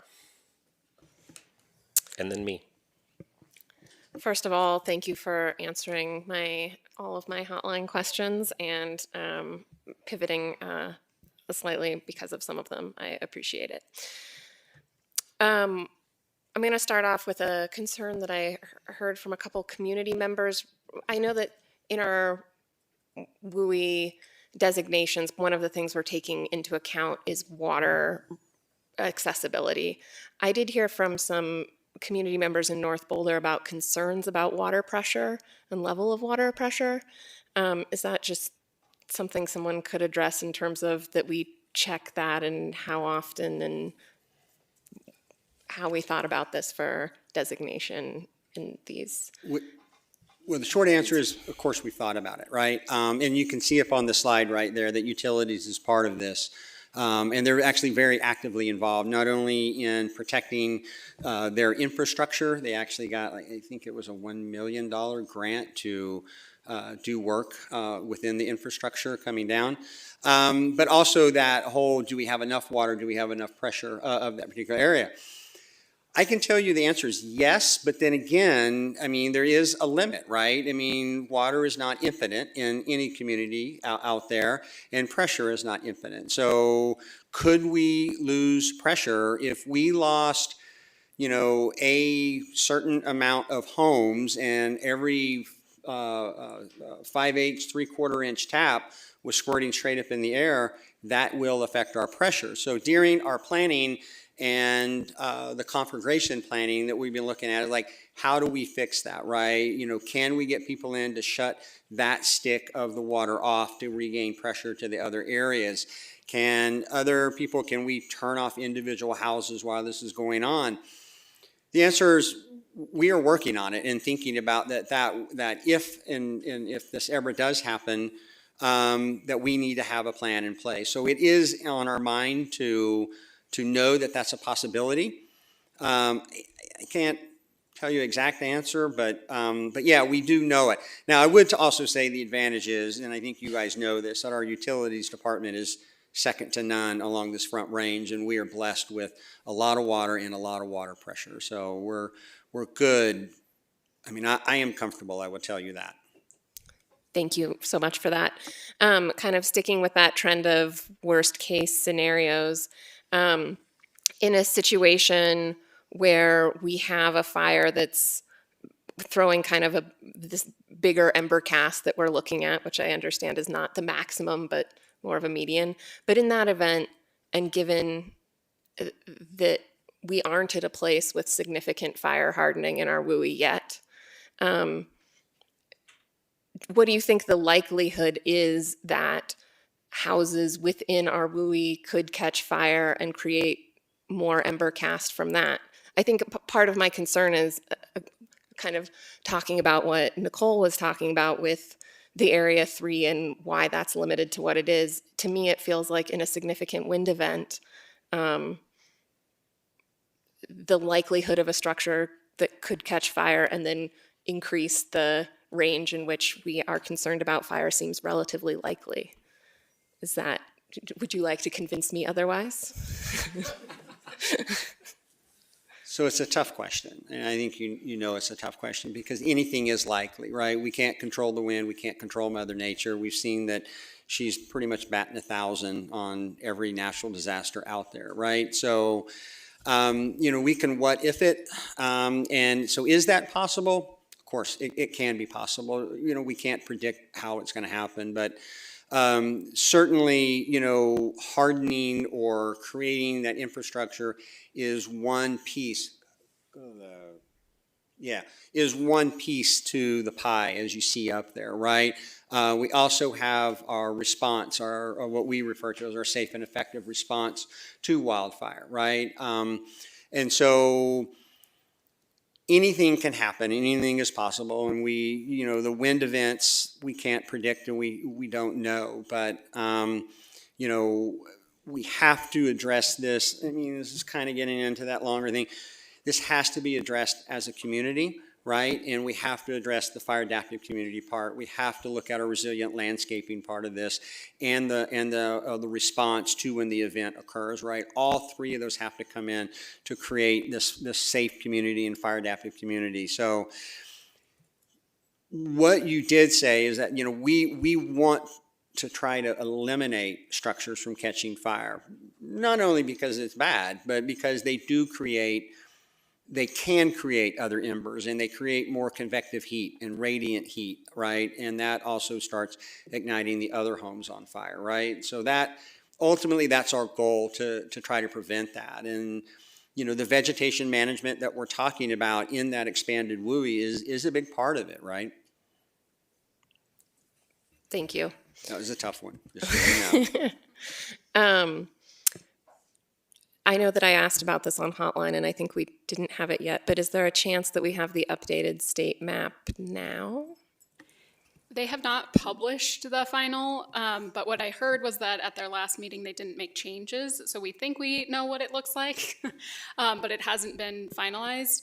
And they are still working on updating the code. They also have a rulemaking process that they have to make. The State Wildfire Resiliency Board have to complete by July. And so the rulemaking, we think, will also inform how the code applies to us. So that's kind of where we are right now. They've finished their public hearings on the actual code and map. So technically those are final, but not published. And then they will work on rulemaking over the next 2 months, and then the process will be done. So have you seen the updated map, and can you provide any information about how it compares to the map that we're proposing? Yeah, so if it is the final map that they publish, there's some slight variations to what we had originally used to create the map, but in the scheme of that we have 16,000 parcels, it's maybe like 100 parcels that we would need to adjust. And so it's not significantly, it has not significantly changed from when we did our initial analysis. And I think it should be noted that if you look at the map, the majority of our western side, they don't call interface, right? So it's not an accurate map for our community, in other words, right? They have a lot of Boulder County, but when it comes down to our city limits, they're not looking at it as interface on our western side. So it's a very misleading map, and we have to look at that in that sense that we have to adjust we have to meet their minimum, obviously, but we have to adjust it and add the parcels that we know are in danger from wildfire as well. Okay, that makes me a little confused because it feels like if it's not addressing our western side, it would be more than 100 parcels different. No, ours is more, right? Theirs is not showing that, right? So we have 16,000 parcels. They have a few hundred parcels in our community. So to explain, theirs is very minimal. Their map is very minimal, especially along the western boundary. They didn't even have some of the things that we have in our current WUI in their map. And so we've gone beyond, which we can go beyond. You just have to meet the minimum of the map. There are some areas along like the eastern side of the city in Gun Barrel where their map shows parcels as being in the WUI that we did not originally have because of the change in maps. But along the western boundary, we have included many more parcels than the state has for their minimum. Okay. And they didn't have like an overlay that covers the whole city in terms of more, okay. No, if you look at it, there's a big donut for Boulder. Right. You would look at our city as unburnable in that sense. Thank you for that. You talked a little bit about what triggers additional compliance, and it was mostly that very few things beyond the scope of what an applicant applies for would have any additional compliance requirements. Is it possible that on a smaller lot or on a condo property that an addition could affect your neighbor's vegetation?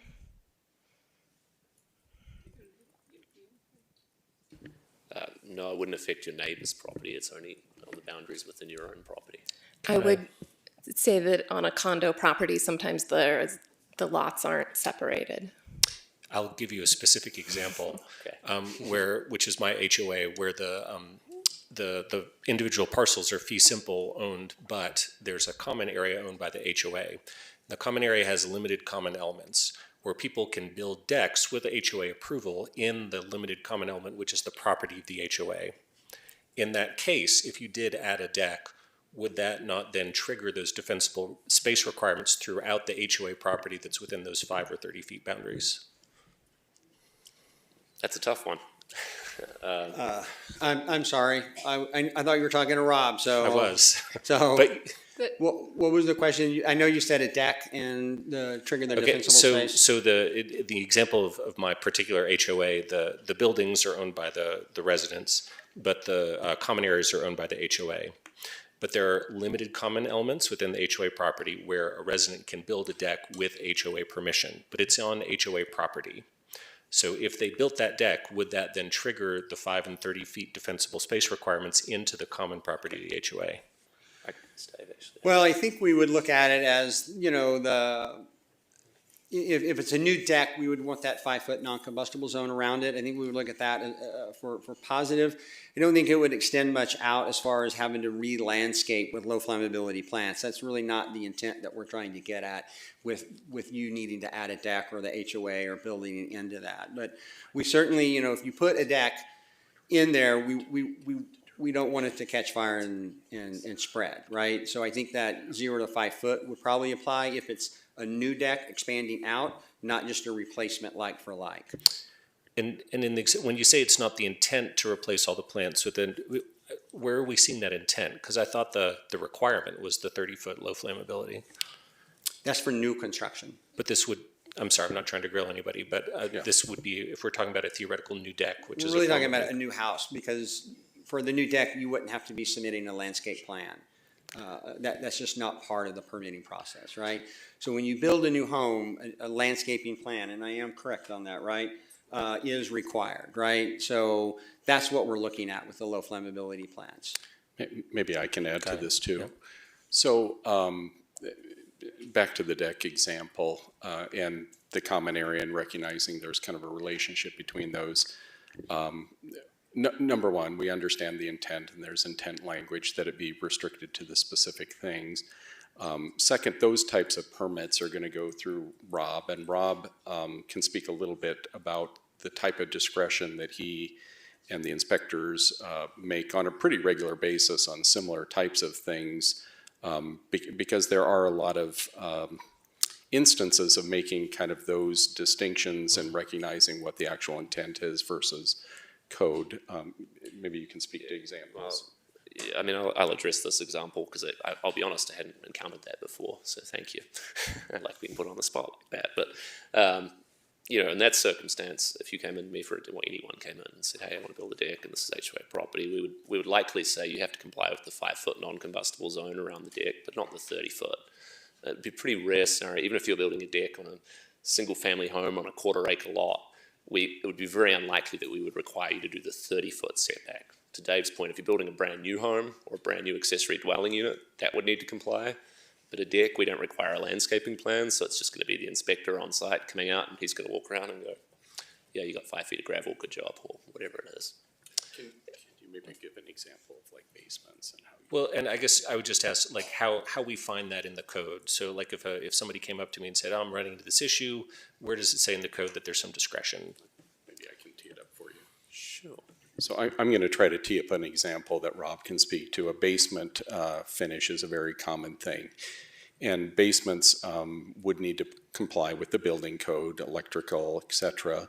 But if the ceilings are too low or the stair rise and run don't match, that's where the team exercises the discretion about the intent and also not undue hardship for an existing condition. Was that a reasonable tee up for you? And that makes total sense, but my question remains about where we can point to in kind of a written language that shows that discretion that exists. Maybe you can explain your title as building official. Yeah, I mean, yeah, to Brad's point, that would be in chapter 1 of all of the international codes, this flexibility that he's talking about with his interpretation. And, you know, actually the definition of approved in the building code is acceptable to the code official, which in this case would be Dave or myself. So it is broad, we have broad discretion in enforcement of these codes, but there isn't an explicit clause, like you're saying, you know, if you're in this specific example, you do not have to comply with the 30-foot setback. No, that's really helpful. Thank you for that. And Lauren, I apologize for taking that over. You're okay. Kind of in a similar vein, would we allow any exemptions for historic buildings? Yes, absolutely. We have a long-standing tradition of working well with historic on these issues. So, you know, one example I might think of would be a replacement of siding on a historic home. This is actually probably a better example of what Brad was trying to get at before, or the alternative means and methods discussion might come into the fact, right? It's like, hey, you know, we've got this home, it's got cedar shake siding, that's an essential part, we can't replace it with anything but. Then we might have a discussion like along the lines of, okay, well, would you be willing to do the 5-foot non-combustible zone around your property, and will that work for historic, and compromise and find a alternative compliance that achieves the same level of protection.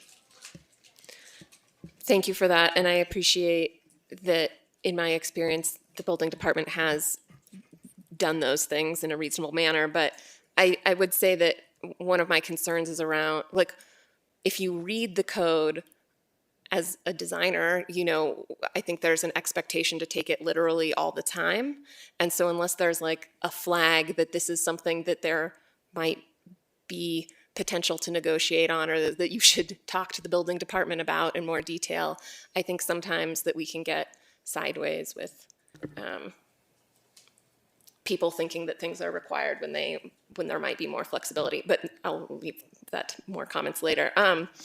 Could I address that too? I just want you to know that obviously Landmarks has an extreme interest in keeping that house and not having it burn as well. Part of the updates of the state code, they put a section in specifically addressing historic. So we don't currently have that, so that may be a change that we need to be looking at to add to meet that minimum part as well. I would appreciate that if we looked at that when it comes forward. And then kind of in a similar vein, as a response to one of my questions, it was noted that a non-combustible zone is not a landscape area. Are there, I see you already. To me, I guess I would like to see that more satisfactorily called out in the code because it feels confusing. Do you have a recommendation for how we could do that? Yes, and that brings us back to the two-step process. And so the land use code is where that definition of landscaped area comes from. And the plan with the water-wise landscaping updates that will come in the fall is a complete rewrite of all of our landscape standards, or at least looking at them. And so we'd be looking at that definition and being able to tie it with our wildfire hardening strategies. Thank you. So convenient that we bundled those together. Sneaky convenience. You know. Thank you so much. That's it. Okay, we got Mark, Matt, Tara, myself. Okay, let me begin by thanking those members of staff that responded to my hotline. As always, it was definitive and thoroughly convincing. My first question is, it's obvious that many departments are working on these issues and many things are in process. Is it possible for us to get a schedule of the various things that we can expect to come over the next period of time on this topic of wildfire resilience? There are people in town who don't think we're being aggressive. I think we're being a little more aggressive than they believe, and I'd like to be able to demonstrate that and some schedule of various things that are going to be forthcoming would be very useful. Thank you. I think we're being pretty aggressive too, so I appreciate that comment. So, yes, we have a wildfire resiliency implementation plan, and the folks, mostly Dan Burke's folks, have been organizing that and working on that, and it's pretty amazing, to be quite honest with you, where they're at with the spreadsheet, right? It's a very detailed. Now, does it have specific dates on there? I think that's what we're actually trying to final up right now, as they've got it all organized and in one location now that it can be seen, that now our, oh, awesome, Dan, that the different committees, the Fire Adaptive Community Committee, the Resilient Landscape Committee, and the Safe and Effective Response Committee are now looking at what's been, I don't think assigned to them is the proper word, but where it falls into that particular category. And then we're starting to put those dates in there. And Dan, please speak more intelligent to that than me. Dan Burke, Director of Open Space and Mountain Parks. Great question, Councilman. So we, like it was said, we have scoured the Community Wildlife Protection Plan as well as 20 other plans throughout the city that have some call out for action for wildfire resilience. We compiled all those. There's over 200 actions that are either planned for or underway. We are putting that into a wonderful smart sheet spreadsheet. And part of what will come out of that in Q3 and Q4 is a tracking system. And that would be eventually an external tracking system. So anybody who is interested in going in at a various action could track where that item is at. Is it completed? Is it on track? Is it not started yet? So our goal with putting all of this action under one umbrella is to be able to do that type of reporting. We want to get to the point where we could actually put costing to it. Our first step is going to be doing prioritization out of it. What is it time for in 2025? What is it time for in 2026? Because as you can imagine, with over 200 actions that are called for, we need to make sure that we are doing the highest impact actions first. And so that's our primary action. But a community-facing tracker is definitely in the works. So you're not going to complete everything by next week? We're completing milestones, so next week we will complete a milestone in that. My second question, the land use code changes that are upcoming, are they also going to deal only with new construction and additions as opposed to anything else? That is generally how changes to the land use code apply. When we make changes in ordinances, they apply to anything that happens after that change. Is there any plan or anything in prospect to really deal with where the rubber meets the road? And that's the other 99% of the properties in the WUI, other than the new construction and new alterations. And obviously, we've heard a lot from the community, and some of the actions that they are very concerned with is juniper removal, having the 5-foot defensible area around all homes, and banning flammable fences where they touch the homes. Now, I'm sure there's a raft of other proposals as well, but those are the ones that keep coming up, and I think people would like to address them in one fashion or another. And I'll have some comments about that later, but I'd like to hear, do you have any plans for addressing them? Thank you for the question, Councilmember Wallach. I'll say off the start that has not been in the scope of what we looked at. You'll recall that in December, there was some discussion about retroactive and straw poll around that. We do recognize, and part of the transparency in our presentation is the projection of number of building permits in the next, on a yearly basis, that type of thing. And we recognize that, like many codes, it starts with this time moving forward. We have not analyzed or researched just the implications of something that would require a new permitting system, a new inspection system, a new enforcement system. We do have the work session coming up midsummer, and we've got just some very rough sense of what kind of staffing would be needed on some of the questions that came up about what would it look like to extend the landscaping, for example, area larger, or requiring at the time of sale of property. So we do have that limited amount of research. Of course, we're always happy to act at the pleasure of council. I think we'd have to work with the city manager's office to know what kind of scope and effort that would take in terms of time. As I said, this is where the rubber meets the road, and I'm hoping we can, assuming there is sufficient sentiment on council to do so, I hope we can take a look at those things. And I guess my last question is it possible to get a 1-paragraph in English, plain English, explanation of how some properties are in the WUI and some are not? I mean, when you're adding that many properties to the WUI, it sometimes looks like names are being picked out of by the sorting hat at Hogwarts. I can't explain to a constituent how this happens and Sure. What standards are being used, what the formula is. I would like to be able to do that, and I think a lot of people who don't really want to talk to me about it would like to know it for themselves just by reading. Sure. And it is entirely opaque to me, and I suspect to most people. Sure. Well, fortunately, we lost the sorting hat, so we don't use that technique anymore. But the short answer, and I'll ask the chief to elaborate in a short paragraph, is it's based on fire science and IMBER modeling. Well, that's what we based the expansion on, right?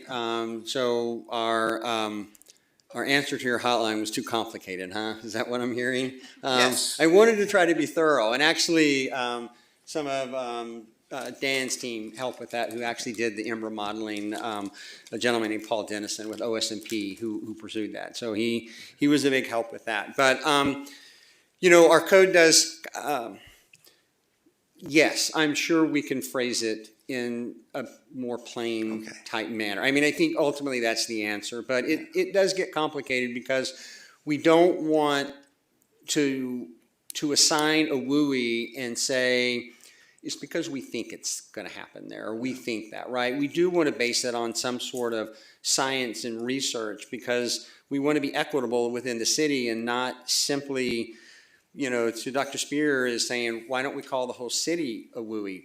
Well, we could, right? But then there's really nothing to support that in that sense, except that we know that, we could have a firestorm, and it could be another Marshall or a Paradise or anything like that. But we have to kind of plan for a wildfire that we know, and we have done other modeling to try to support this that we hope to have soon. And I understand the difficulty of it, but the task is to do one paragraph. Why are you in the WUI? Okay. And so that people can understand that and accept that. So a good FAQ question to put up there, I think now. That's a good one. Great. And that's what I got. Thanks, Mark. We can reclassify these as like Zone Hufflepuff, Ravenclaw. All right. Let's see if we can get through our rest of our questions pretty quickly. We got Matt, Tara, me, Tina.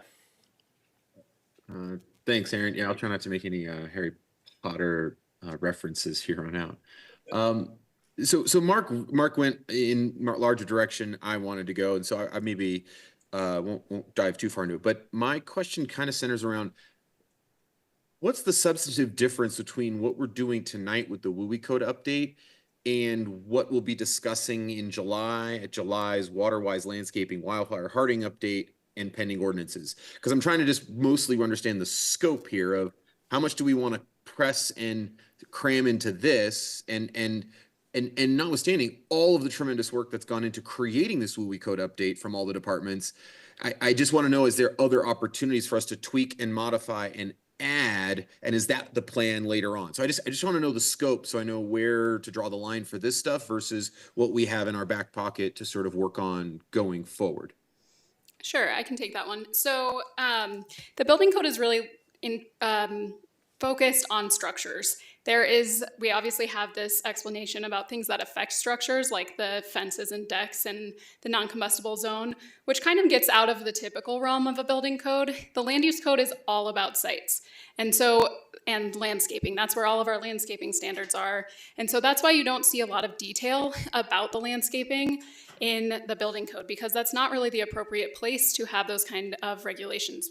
Rob's reviewers of building code, they don't typically look at sites, they don't typically look at landscaping. The zoning planning nerds like me, we look at sites and landscaping. And so we want to put more detail about the landscaping, all of the landscaping aspects, like specific plants that we call low flammability. What does it actually look like for that non-combustible zone? How does that work with our other many different zoning standards? That would be in the land use code, but there would be a lot of similarity. What we've seen in other Colorado communities is that they will often adopt this international WUI code that has the building specific standards, all that detail about windows and siding, that's not in a land use code, but all that landscaping detail is in a land use code. And so what you'll see, or what we anticipate, is that those site-specific details will be incorporated in the land use code, and we will have achieved the more building structure hardening side of things with this building code update. I appreciate the detail. So effectively, we'll be able to get into the weeds, pun intended, at our next sort of update and then subsequent ordinances, correct? Correct, and it will be a more comprehensive conversation because we will also be talking about water-wise landscaping at the same time. Great, perfect. So last question I have is, and I think it was sort of being posed and danced around a little bit. I think Mark was trying to pry it out, so maybe it's just we'll give it a shot. Dave, you've said this to me. You've said this a bunch of times tonight. Every fire expert in the western half of the U.S. has said this over and over and over, which is the goal is to not let the first house burn. And so with that being said, I'm just kind of curious as to why in the community wildfire plan that has been sort of brought up, why in the plan has there not been a addressing or a strategy around how to deal with the existing structures that pose a hazard?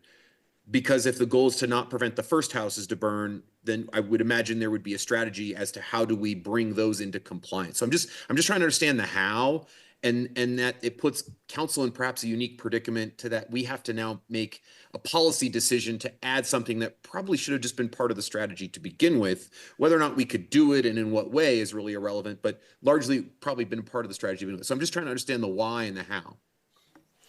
Yeah, so I think it is addressed in there. Now, it's not addressed that our goal is to not let the per house burn, but in that CWPP, it is addressed as far as the education and the preparedness for that particular area.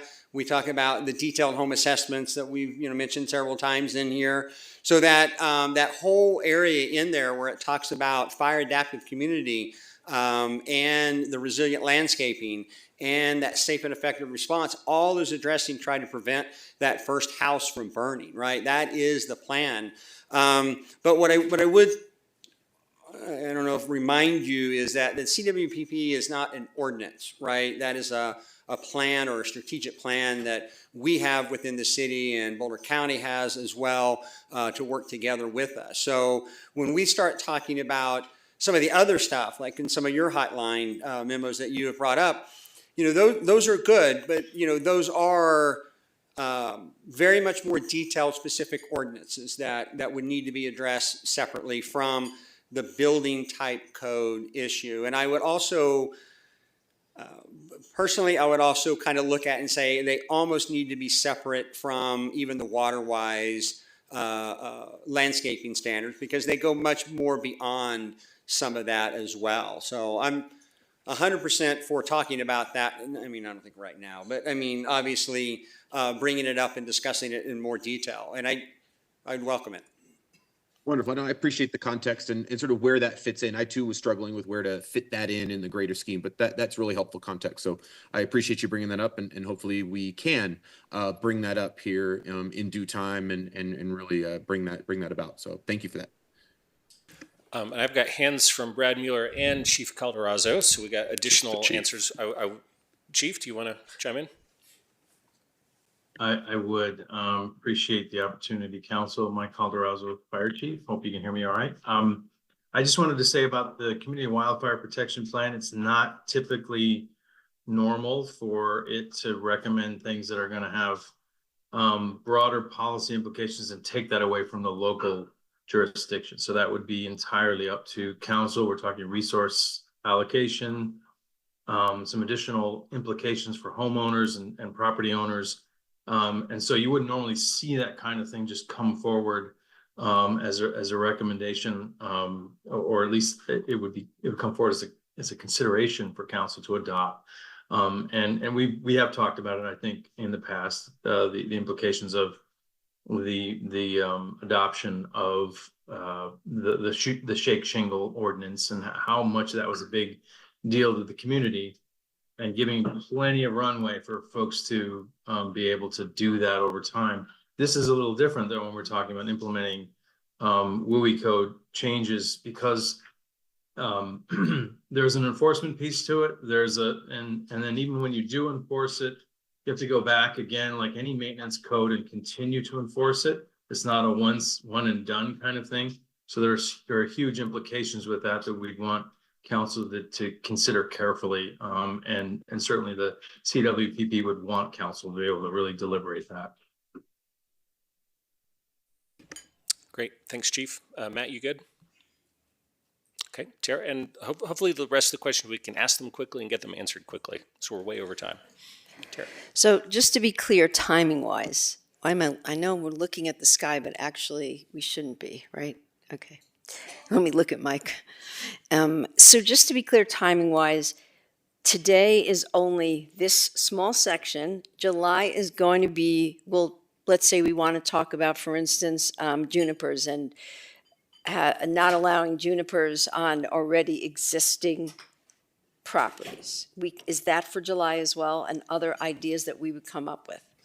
Yeah, so the plan is to focus on the building code changes. We're working on like a detailed plant list, the landscaping code changes. Yep. We anticipate bringing that to you in July, as well as at the study session in December, Council asked us to look into applying requirements at time of property sale and rental licenses, which Yes. we're still researching. So we'd be bringing answers about that. So plant list, landscaping changes, some of the, if you remember, we talked about water-wise landscaping changes that we could make. So we'd show you what that might look like, and then talk about how we would be incorporating the wildfire, like I just said, the land use code side of things of wildfire hardening landscaping strategies. Did that answer that? Just to frame what Lisa said too, so Brad Mueller again, Director of Planning and Development Services. So those are the topics that we plan to cover. Of course, we can talk about any scope of items that the council wants to. Those are the things that we'll have answers for, though. And those all lead up to zoning code, as Lisa alluded to earlier, which is historically always from a new point in time forward, new construction. That gets back to those other topics that we would need to scope out for additional research. So do you want us, for instance, let's say this past week, probably all the council members are furiously writing down all their possible ideas and what they were thinking about with Class 1 structures, and community members, are worried, and please extend this and make this bigger. You want us to just write you an email, like point by point, and you decide where to put it in, or how should we proceed? Yeah, that feedback in any form is useful, and we can kind of put it into framing the issues.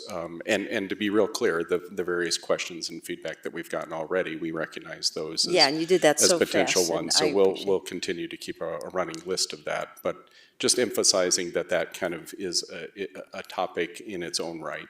Right, for sure. And so when Matt was talking about, let's say we want to talk about changes that have bigger implications, would that be like a 2026 council priority, or since we already have this council priority, do we have to wait till 2026 to keep going along these ways?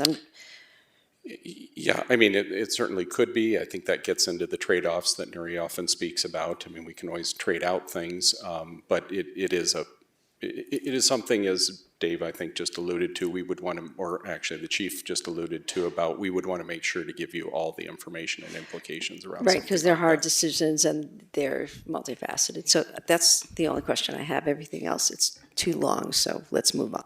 All right, thanks, Tara. I get a couple. I'll be quick. Just one more question about the fire mapping. So you did the fire science, the amber mapping. Like when I think about flood mapping, we're generally planning for the 100-year flood, right? The one that happens every 100 years. Was there a similar analysis there that it's like the fire that would happen once every 100 years, or what was the standard there? There's not, all right? So wildfire kind of is different from other natural disasters in the fact that, when we start to burn, our built environment starts to become fuel, right? And fire, for lack of better words, fire makes fire, right? Where the flood is not doing that. And we have a lot more extensive research on flooding and hurricane mapping and even tornadoes and items like that, volcanic type things. We don't really have that extensive mapping type experience with wildfire. Some are being developed, but they're still, it's very hard to develop because everything gets consumed in the fire in the aftermath of it. So we can't really go in and designate and see what worked and what didn't work, right, in that. Where in a hurricane, you can go in and say, wow, we had winds that were this strong and that building stayed up or this building blew down. And in a fire, you just know that it burnt, right? But you don't know the intensity and the heat and Can I rephrase what my else question? is burning. I'm sorry to interrupt you, but I guess the question is, how did you determine what type of fire you were modeling? Right, what? Wind speed. Well, wind speed and we had put that in Councilman Wallach's hotline question, that it came from an article and it came from the tree crowning, 500 meters, I believe, is what it was. And it was from a research that was done about ember spotting. So there is a lot of research on it, but developing a definitive map.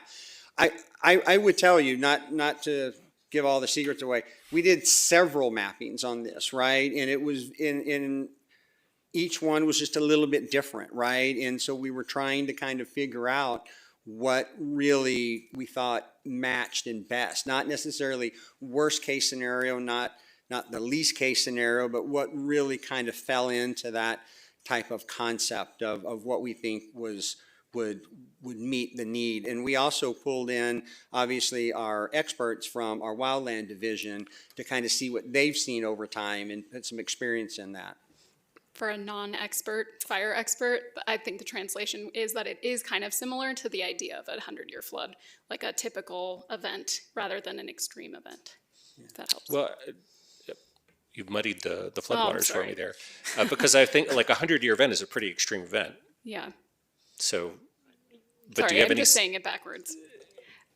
The Ember modeling is like a typical, not a 100-mile-an-hour windstorm, but No. like a high wind. Dave, can explain Like it? a serious condition, but not an extreme condition. Exactly. Say. Correct. That's right. good enough for me. I'm sorry, if you were asking specific wind speed, I don't know exactly I- what Paul used. I don't know if you do either, Dan.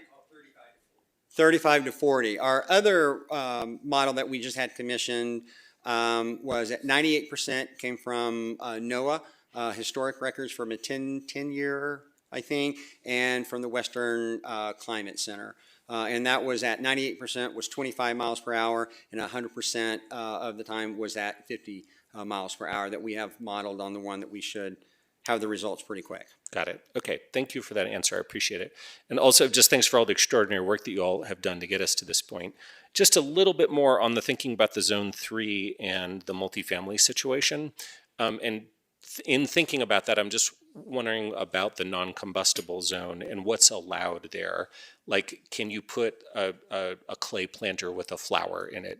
Can you put things that have a little vegetation but are generally non-flammable, or is it really like it's got to be dirt or rocks?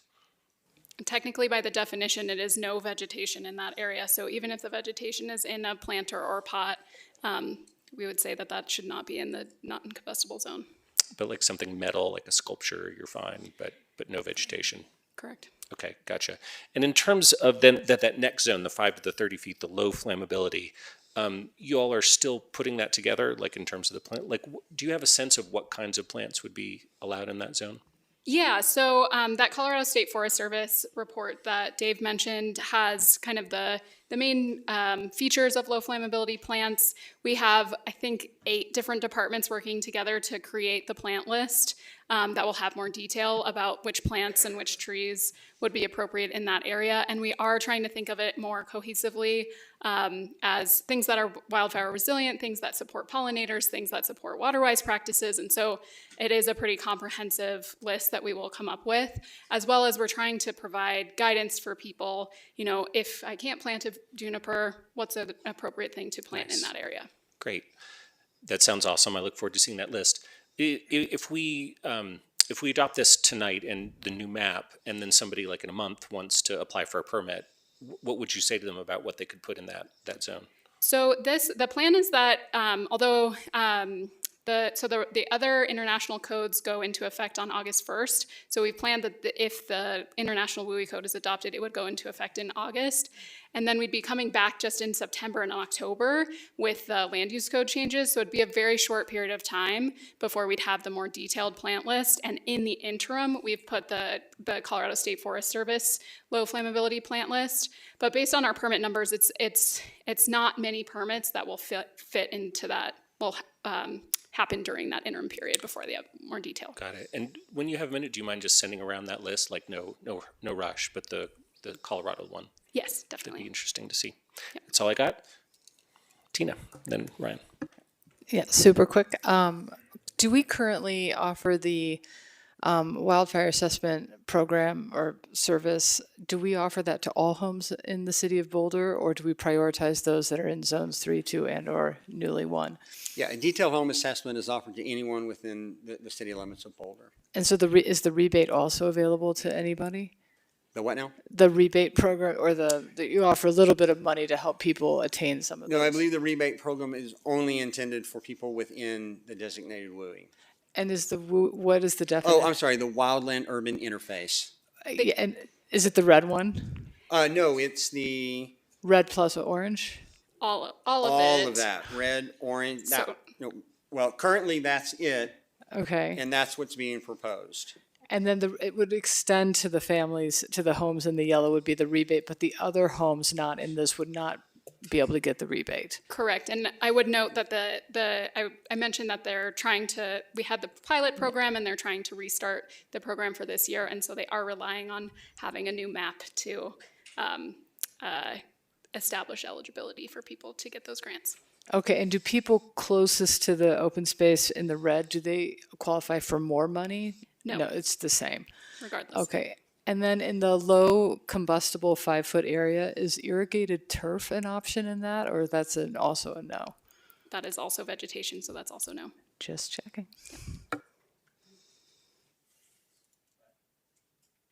Three questions. Oh, good, you're on the map. So at the top, Area 3 is an enclave of white. And Mike, I'm wondering, you don't have to answer this tonight, but can you fill that in, like as we go? Can we know what Area 3 will be with respect to classes? It's all the yellow that you see up there. He's talking about the planning reserve. You mean Sorry, the Area planning? Yeah, Area 3 Planning Reserve. That. So I don't think we've talked about that specifically, but the International WUI Code says that we need to look at the map every 3 years and reassess. And so if there's been any changes, like annexations or anything like that, we would reassess based on the city limits. Okay, it is in city limits, right, though, but it's just not developed? It's city land. Not an expert in that part. Anyway, I just ask you to Brad. consider, we will be looking at Area 3, prospects in the future, and ideally we'd see what it looks like. Yeah, just as anything changes within the city, we would reevaluate within 3 years. Yeah, just to clarify, Area 3 is not annexed yet in the city. Oh, thank God. Oh. I'm glad I'm not that. Okay, then I'll just. But to the point Lisa's making, if and when it gets annexed, there's a regular cadence of evaluating the WUI map, so it would be evaluated as part of that. Okay, it seems like it might bear on whether we get to that, but I'll leave it at that. Thank you for that. Second question, we talked about how much do we want to invest in safeguarding the city, and there was a question about can we apply some of the classes to the city more broadly, and then another question about like why this particular map? Why can't we think about what stands in the way administratively or otherwise of these code changes more broadly? And Chief, I think you said something like, this is kind of the best we have as far as what the science shows. I don't want to put words in your mouth, but something to the effect of we've done what we can with the technical analysis of what we think we have a basis to provide. But you got my attention when you mentioned the 35-mile-an-hour wind, and of course there's a whole algorithm that y'all haven't given us the details on, but it just strikes me that I think winds were 70 miles an hour yesterday, either way, it strikes me that there is a subjective values question in public safety, and questions like how much do we want to invest in safeguarding our citizens generally have dimensions that you might look to elected officials for. And I'm just wondering, are there any values kind of related to thinking around this that you'd like our input on with respect to is 35-mile-an-hour winds enough? Should it be 70? That sort of thing. It's a highly debated question, right? What number do you use? And I know, that was very much in that. So, we could model 70, we could model 25, right? And I think it does go down to kind of what you're saying is like, well, what is the acceptable loss, right? What would we look at as an acceptable loss for the community, right? And that's what. I don't have that answer, obviously, and I don't think any of us really have that right now, right, to look at that and say that. But, again, the model is only good as the inputs that you put into it. So we put 70, we're going to expand that interface zone that we've been talking about, right? And if we and we can make it less. Now, we did extend it out a little bit because we wanted to use, it was close to Broadway, let's use Broadway as that line, right? As a transportation arterial route to kind of draw that line. The model basically shows very similar to somebody's question about the floods, right? It shows kind of this curve where maybe half a house is in and half a house isn't in, and you can't really do fire that way. So, I can add. Again, it's one of those questions of saying, like, what numbers do we want to use to kind of determine that, and how far in do we want to go? It technically comes back to Dr. Spears talking at the very beginning about, could we make the whole city? And to get to your values question, we did talk about this in the study session, and we talked about expanding the map, and council gave us the direction. We talked about, should it be the whole city? Should it be a collar? And the direction that we got was that If it is science-based and data-backed, then we agree with what, or we would want to see what staff would recommend. And so that's what we brought to you tonight. And we got Chief Calderazzo with his hands up too.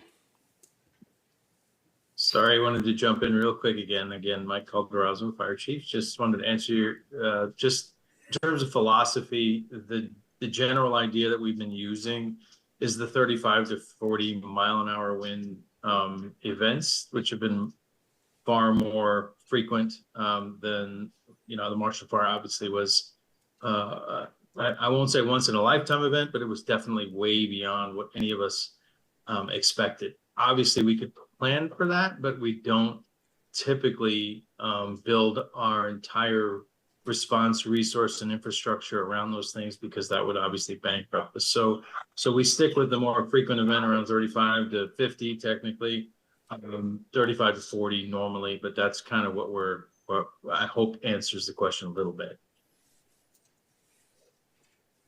You good, Okay. Ryan? Thank you. I had one more question, but I was just pondering that. Okay, I do remember the caller conversation.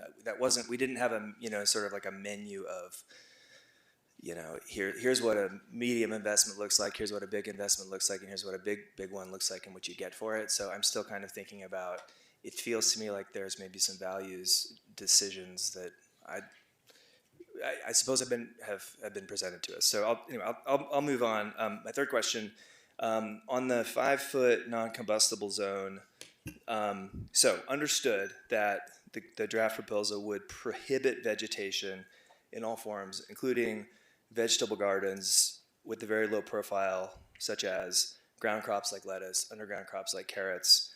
And I'm just wondering, has there been any evaluation made of the possibility that in this 0 to 5 zone, that there could be vegetation that would be like carrots and lettuce, for example, that would be minimally risky, but that also they might contribute to other goals like food security, for example, where households that have smaller footprints would really value the right to be able to use their soil to make those sort of crops. And so my question is really, have we done any kind of an evaluation that would speak to, yes, we've looked at that and ruled it out because even carrots, like it just is not going to work, or not? Yes, I would say that what I've learned, not as a fire expert through this project, is the absolute vital importance of the 0 to 5 foot non-combustible zone. And so when we have considered it, we've thought about it, we understand there are competing priorities for that 5 foot zone, but it is so important to the fire safety of all of these types of structures that we continue to recommend that no vegetation be in those areas. Okay. Correct. So I got it from like a fire mitigation, maximizing standpoint, but I'm also asking, when we think about other city goals, have we done any evaluation that is considered, for example, here's the area, you know, probabilistically what we would expect to be on the table as far as soil that we could be used for crops, or just how it might impact any other goals besides fire? Yeah, I think we will be thinking about that also with the plant list that we talked about before and those competing values. There are a number of things that you can do within the 0 to 5 feet that would support climate goals, like stormwater infiltration, things like that, permeable pavers. There's lots of other benefits that you could accommodate in that area, just not combustible ones. Okay, thank you. Thanks. Oh, more? Because we're going real long. Okay, comments. There you go. All right. Thank you for your extremely detailed answers to all of those very detailed questions. Great questions, colleagues. All right, we're going to the public hearing now. We've got 4 people signed up, 2 people in person, 2 people remote. Each person gets 3 minutes to speak. Our 2 in-person speakers are Jan Burton and Claudia Thiem. Come on down.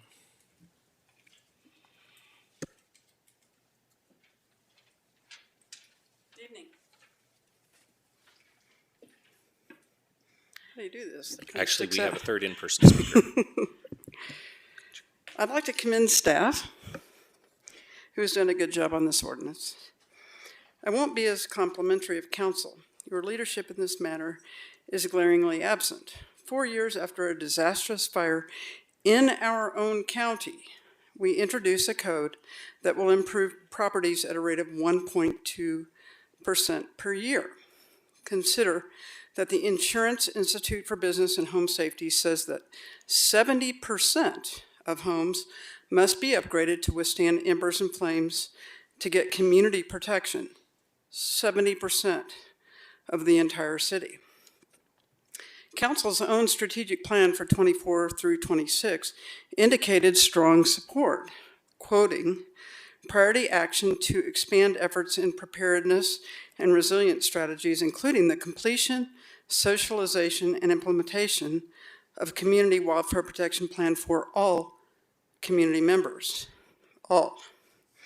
Somehow in the past 1.5 years, either you lost your focus or your viewpoints caused a watered down, ineffective plan for all community members. This shines a light on why the city is not efficient with its tax dollars. Almost 2 years and nothing to show from a huge amount of process and efforts. Look at your own priorities tracking document highlighted on your website. Strong on process, weak on results. Meanwhile, insurance rates have skyrocketed and many residents have lost or risk losing their policies. Worse, we risk a major urban fire event. Boulder is in the top 3% of cities at risk for an urban fire, much like we saw in Maui, Palisades, and right down the street. This is serious business. Some of us in the community are taking it seriously and we're willing to volunteer, advocate, and fix our own homes and yards. In my own neighborhood, a young widow, Alicia, who spoke earlier, with 4 children, is leading the way, pleading with her neighbors to get educated and take action. However, many people put their heads in the sand or are uncooperative. 2 of my friends living in Zone 1 of the new WUI designation had their own assessments, did the work recommended by your fire specialist, and paid thousands to remediate, only to live next to a neighbor who refuses to remove the junipers on their property line. Please do us the decency of putting some teeth in an ordinance, setting real goals, both carrots and sticks, identify accountabilities, and tracking relevant KPIs that can get community moving towards true fire resiliency. Thank you so much for your service. Thank you. Now we have Claudia Thiem and then Sarah Glenn in person as well. Good evening, Council. My name is Claudia Hansen-Thiem. I'm a planning board member, but I'm speaking tonight for myself. I'm here to share concerns that I raised when the planning board reviewed this ordinance in April, and which led us to request that you take a closer look at the landscaping amendments. I want you to know that before joining the planning board, I spent 8 years in the CSU Extension Master Gardener program and a decade leading the landscaping team for my condominium association. So when I think about what makes places healthy and high functioning, I think a lot about green things. The 5-foot non-combustible and 30-foot defensible zones you're looking at take landscaping standards that were developed in ex-urban and rural areas and brings them deep into our smaller lot city neighborhoods where they could have profound impact on our quality of life. In the Holiday neighborhood, Boulder's model for middle housing and mixed income housing, many homes have only 5 feet between their porch and the sidewalk. That's all we get, 5 feet. Neighbors fill these spaces with pocket gardens and durable plants that make our sidewalks inviting places to walk and play, and that buffer our homes from harsh weather, prying eyes, and street traffic. On some blocks, it's only 20 feet from building to the street. That means our street trees grow in the 30-foot defensible zone. And because they're not aspens or crab apples, which are the only 2 tree species on the list being written into code, they would not be allowed if we applied these rules retroactively, or if we ever wanted to build a neighborhood like Holiday again. On a standard single-family lot in Martin Acres, Lower Table Mesa, or South Newlands, the entire front and side setbacks of a property are in the 30-foot zone, and many area streets lack tree lawns. Add an ADU to one of these properties, and your entire backyard comes under restrictions. Pearl Street west of Broadway, which is in the new WUI, would also not pass the test. Most of our downtown trees are within 30 feet of structures, and so on. Our fire officials are arguing that higher density neighborhoods are especially vulnerable, and need these restrictive landscaping rules for safety. I respect that, that is their job. But as a member of your planning board, I'm thinking about a whole host of goals that we have for the city. These include increasing access to shade and environmental amenities, encouraging infill development and middle housing, and taking equity seriously, which in this case means taking a hard look at the differential impacts of our building codes in different types of neighborhoods. The proposed landscaping rules will outlaw many of the design elements that make our city neighborhoods good places. So I urge you to reconsider these local amendments or the Zone 3 mapping that applies them to so many properties in Boulder from the standard WUI code that you will likely adopt tonight. Thank you. Thank you. Now we have Sarah Glenn, and then we'll go to Lin Seagull online.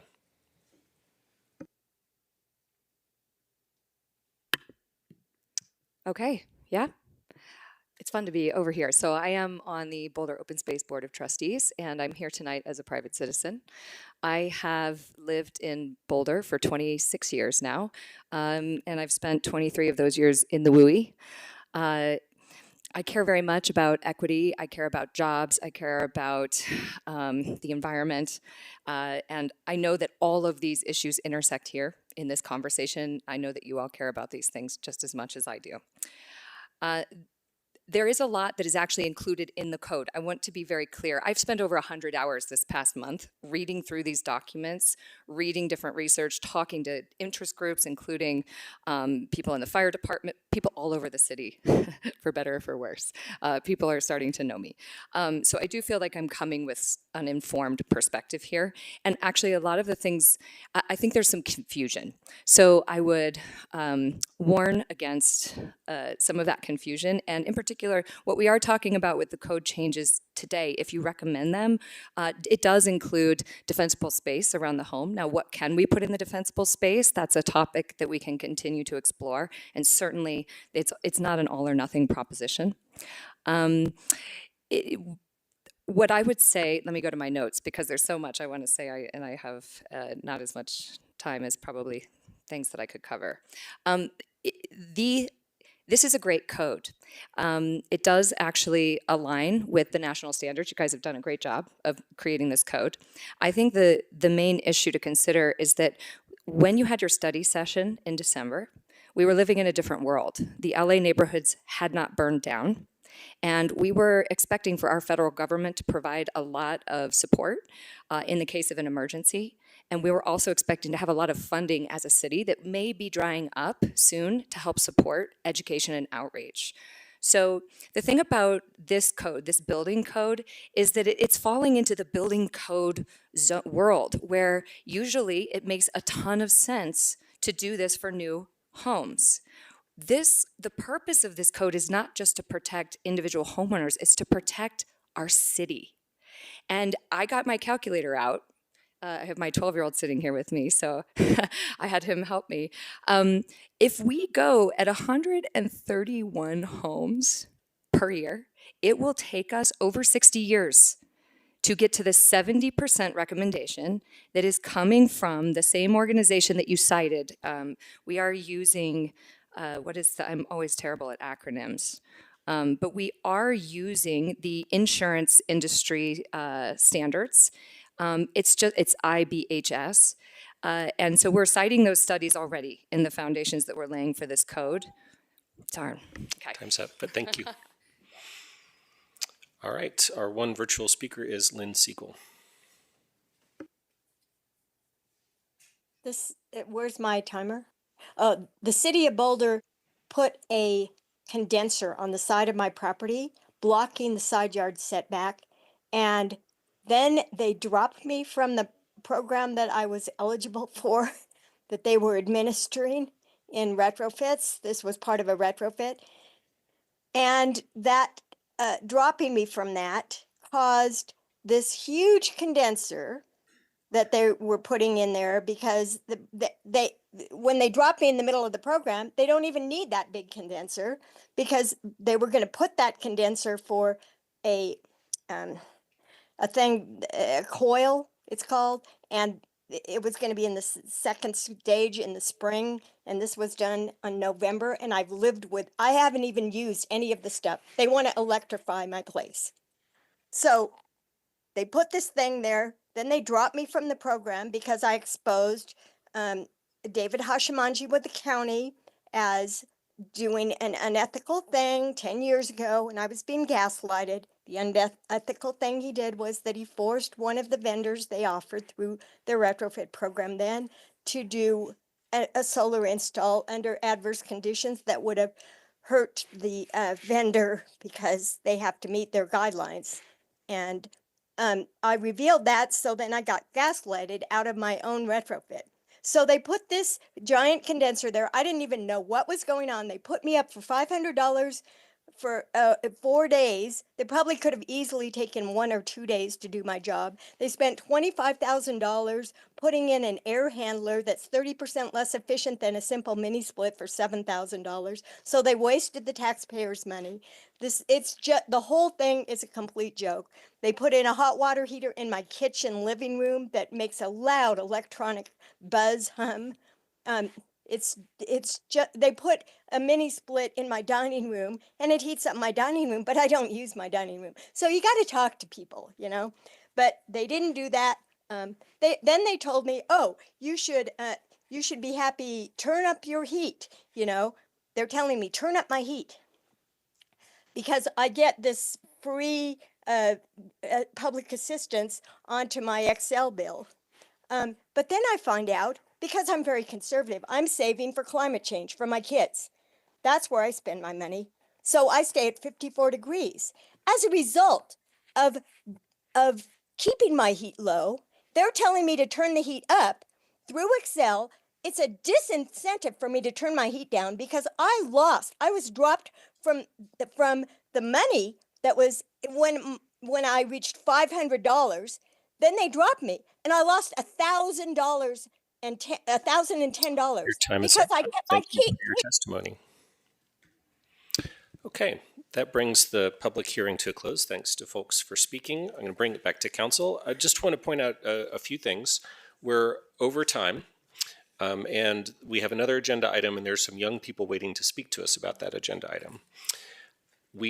So what I would say is that I think we can say for 100% of us that this is an incredibly important topic that we care about very deeply, and also that staff has done extraordinary work to get us to this point.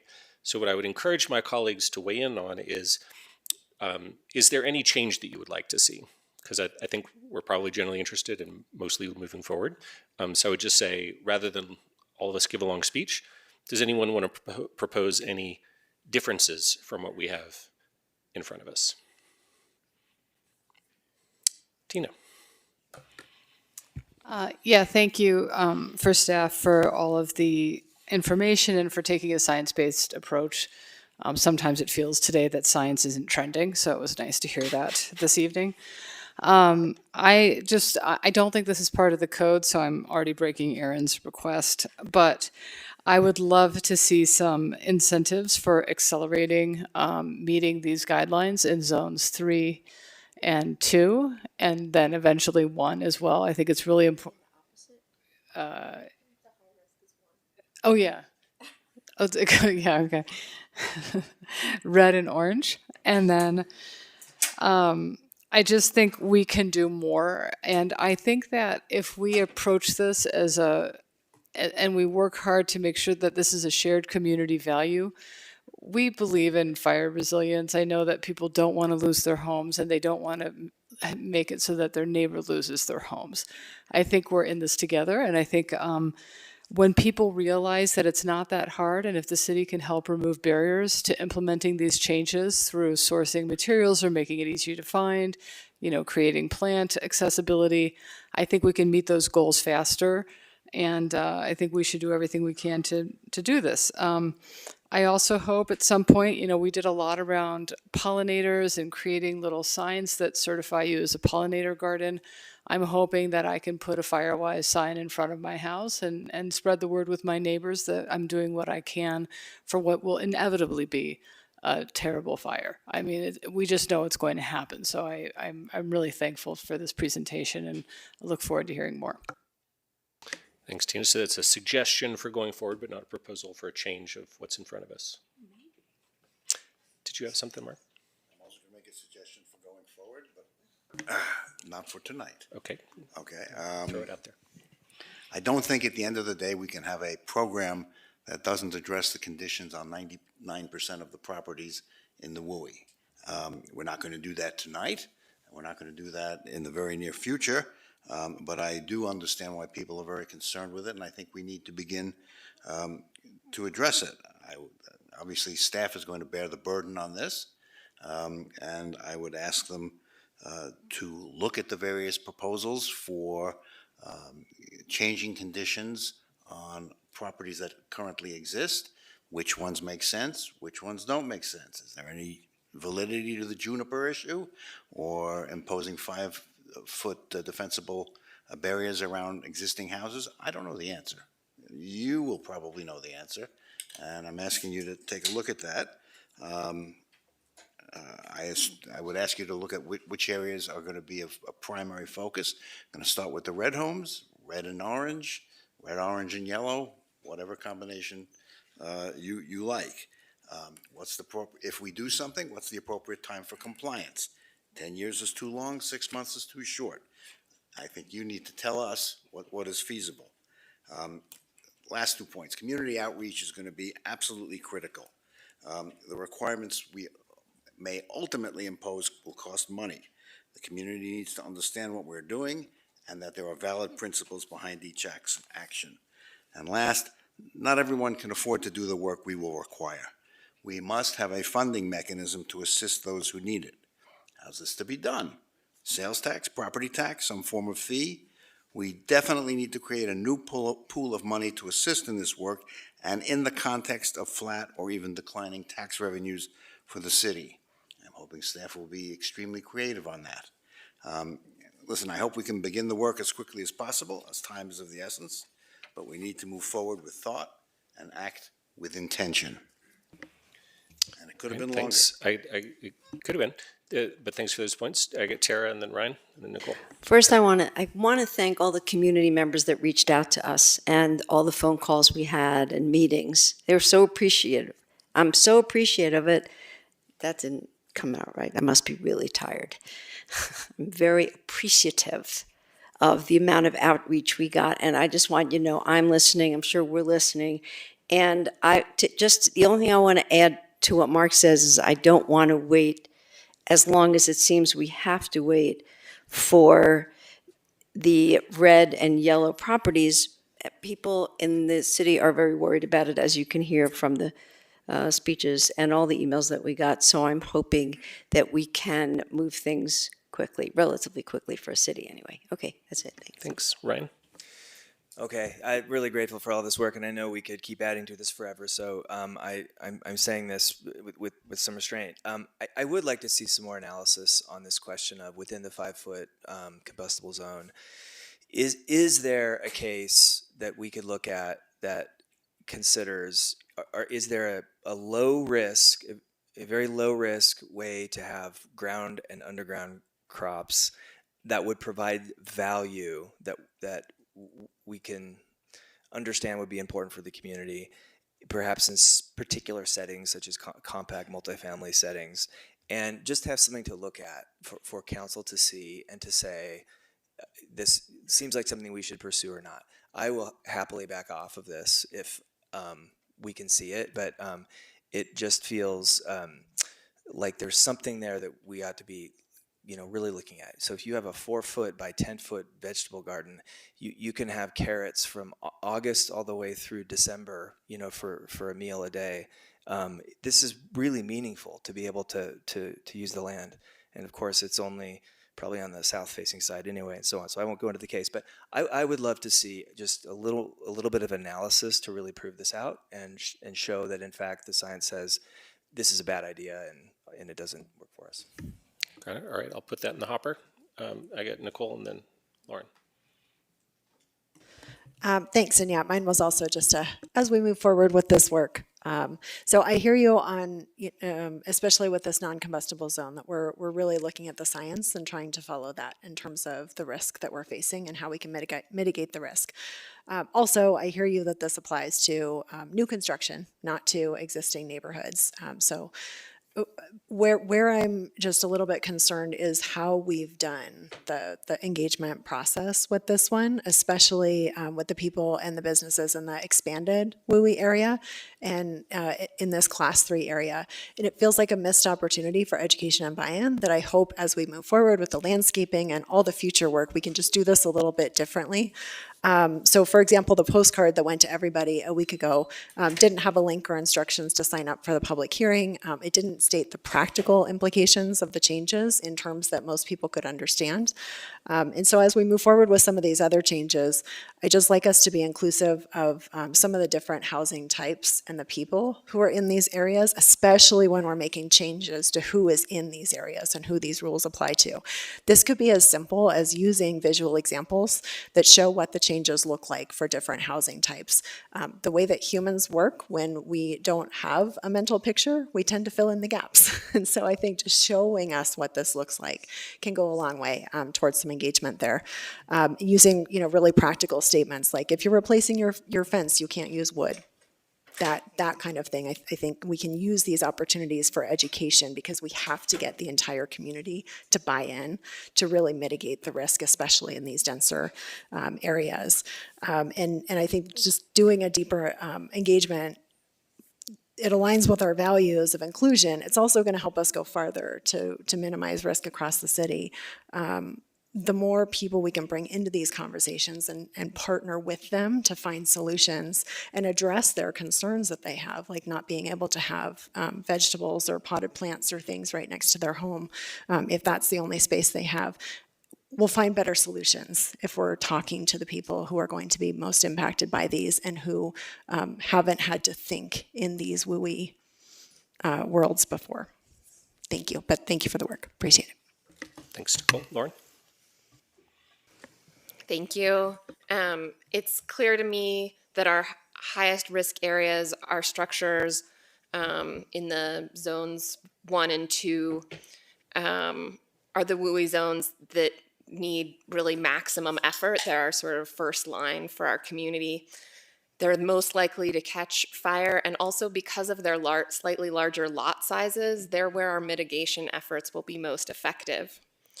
Making these homes highly wildfire resistant will have profound impacts for reducing risk to the rest of our community. What I'm slightly less confident about is with the direction of tonight is area 3.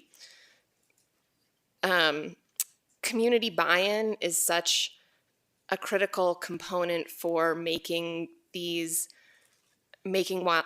hardening effective. And I think that consistency in our regulations is really helpful in making that easier to communicate and increasing buy-in. And even if we don't go this direction tonight or this year, I think that citywide and retroactive code requirements related to wildfire are likely in our future. And to help with this future consistency and compromise, I would like to see the non-combustible area in zone 3 reduced to 0 to 3 feet. I think that's, I know that it is not as good as what the 5-foot science shows us, but I think that it will be easier to get more people to adopt that voluntarily. And I think that that in and of itself has a huge amount of value in terms of our overall risk reduction. I'd also be interested in looking at expanding Zone 3 to cover the entire city, not tonight, but potentially as part of a future update. Thanks for that, Lauren. So there's a proposal in there. We'll come back to it after I hear from Matt. Matt, you're muted. Yep. I'm going to keep it quick and just ditto what Mark said. Urgency, some retroactive work dealing with existing homes, but most importantly, finding the resources to do that. But by and large, I think this is really amazing work that gets us a really long way. And I'm happy that we're at this point, and look forward to our future discussion on it. So I appreciate that. Thanks, Matt.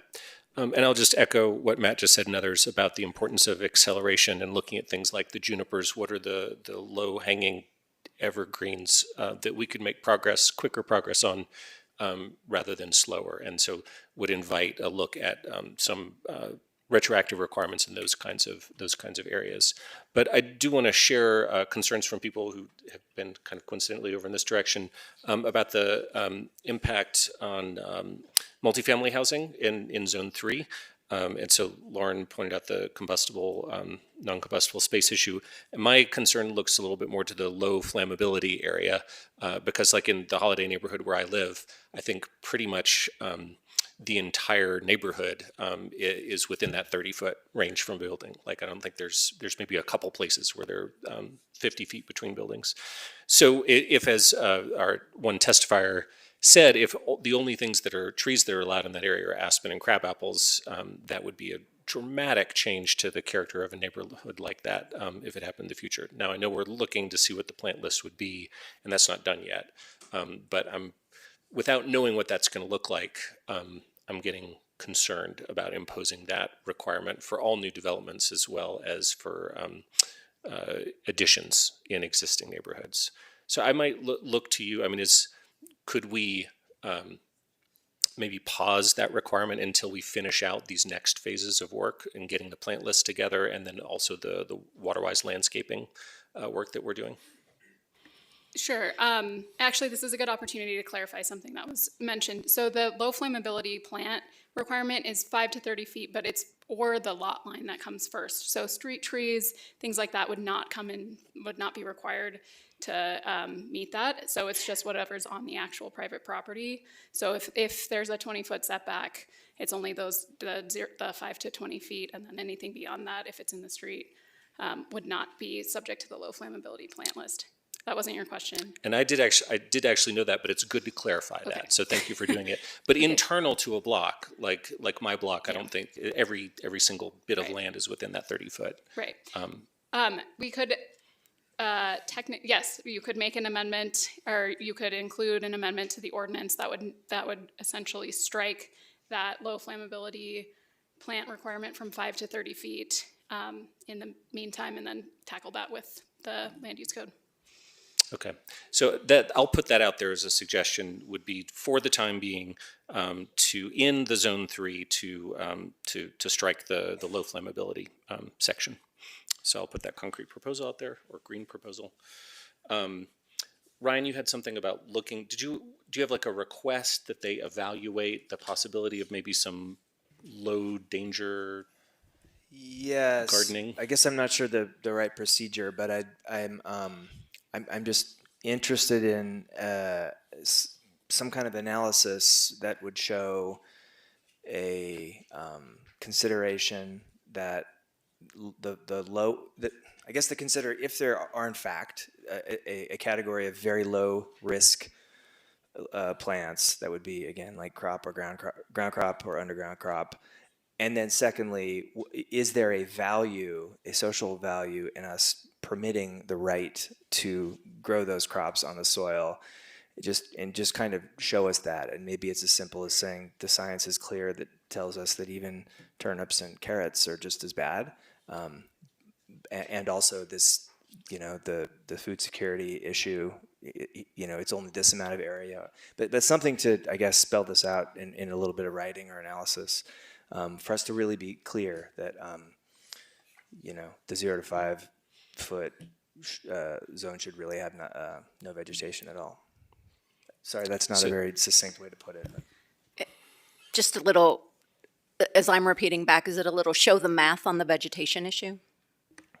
Yeah, I think show the math. And also look pleased with the food part too, not just for fire maximization, but other goals. So, and the way I piggyback on that is, could that be part of this next phase as we're coming to the water-wise landscaping question? certainly we can consider that with the landscaping changes. That's great to hear. And you've already heard the requests about looking at the possible, moving faster at some point to come back to that. Lauren, did you want to make a formal, you had a range, did you want to propose something? I propose reducing the non-combustible zone in area 3 from 0 to 5 feet down to 0 to 3 feet. Okay, so we've got two proposals out here on the table. I'm going to straw poll these. So I guess I'll start in order that they were put out there, which was mine was to pause, to strike in the code for zone 3 the existence of the low flammability zone with the intention of restoring that once we'd gotten through the next phases of the process. So I just asked for a show of hands if people would be interested in taking that approach. Oh, go ahead.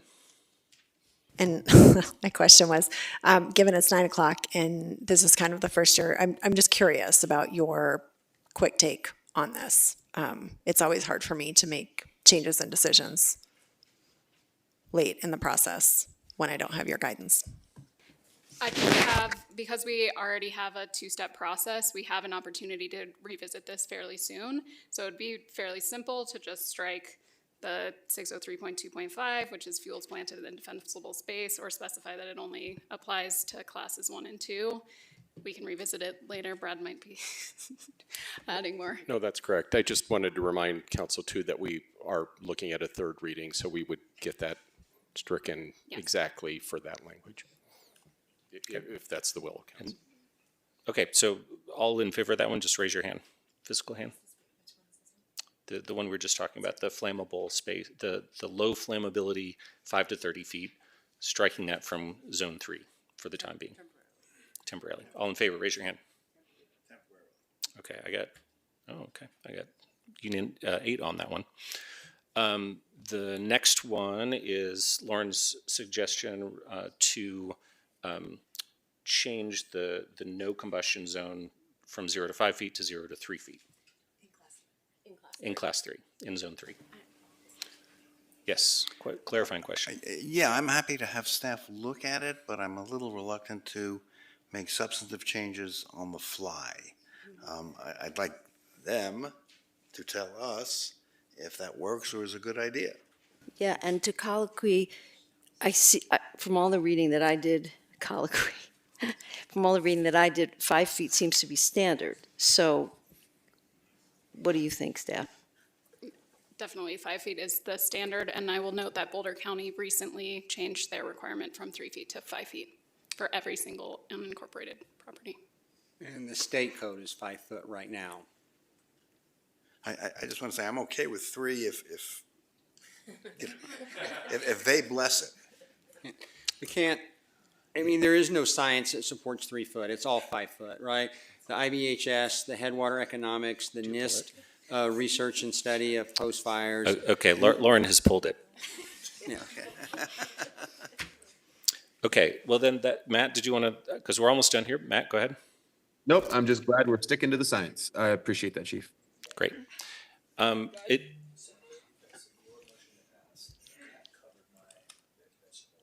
That was direction rather than, that's already in there, yeah. Can you give me the code, the number for that? Yes, so it's on, it's section 603.2.5, fuels planted within defensible space. The ordinance, sorry, let me get the amended version. It's on page. I think that if I have the number, that's probably good enough. Okay.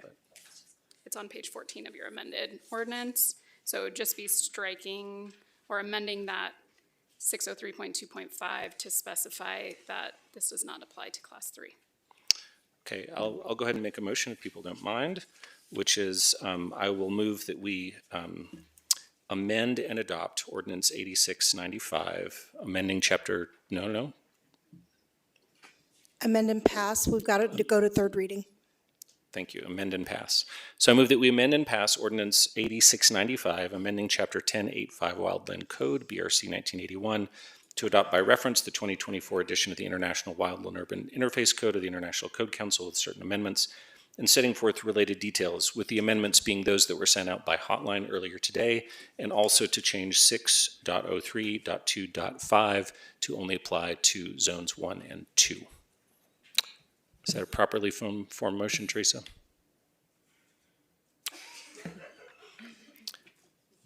There's a motion on the table. Is there a second? Second. Okay. I don't see the need for further discussion. For myself anyway, so could we do a roll call vote, please? Absolutely, Mayor. We'll start the roll call vote on Ordinance 8695 with you, Mayor Brockett. Yes. Mayor Pro Tem Folkerts. Yes. Marquis. Yes. Schuhart. Yes. Councilmember Spear. Yes. Wallach. Aye. Weiner. Yes. And Councilmember Benjamin. Yes.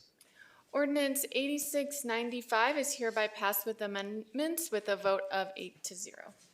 And while I have the floor, I will move that we declare the revised wildland urban interface area for Boulder, to which the Wildland Code applies, as recommended in the staff memorandum. Second. We have a motion and a second. All right, we'll start this roll call vote on this motion with Mayor Pro Tem Folkerts. Yes. Marquis. Yes. Schuhart. Yes. Spear. Yes. Councilmember Wallach. Aye. Weiner. Yes. Councilmember Benjamin. Yes. And Mayor Brockett. Yes. All right, this motion passes unanimously. Thank you for all of your amazing work on this and for getting through the evening with us. There's a lot of things thrown at you, so looking forward to moving this forward expeditiously. Okay, well, for everyone who's been waiting for the next item, thank you for your patience. I hope you enjoyed the discussion about the wildland urban interface.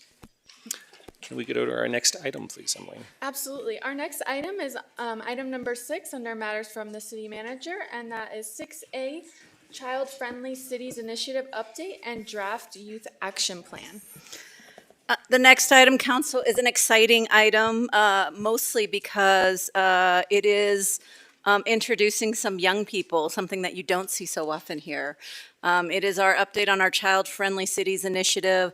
It's also one of those cross-departmental initiatives that we are doing more and more often, that is more the norm than the exception these days. And just want to thank our HHS, our Parks and Recreation, our Comms and Engagement team, and I know that there are so many other departments that you're going to hear about that have been involved in that, and really thank our young people who have listened through a very, very long previous item to be with us today, so thank you. Elizabeth, I'll send it to you to kick us off. Thank you, Mayor. Good evening, City Council. We were actually having a pretty good time downstairs, weren't we? We raided the CMO snack cabinet, so we're all set. Yeah. We always tell, Mario always reminds the youth to just take a deep breath before the next thing, so you're welcome to join us in taking a nice deep breath after that conversation. My name is Elizabeth Crow. I serve as the Deputy Director of our Housing and Human Services Department.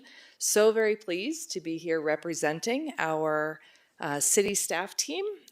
Many folks here are Allie Rhodes, Sarah Huntley, and also Mara Mincer from Growing Up Boulder.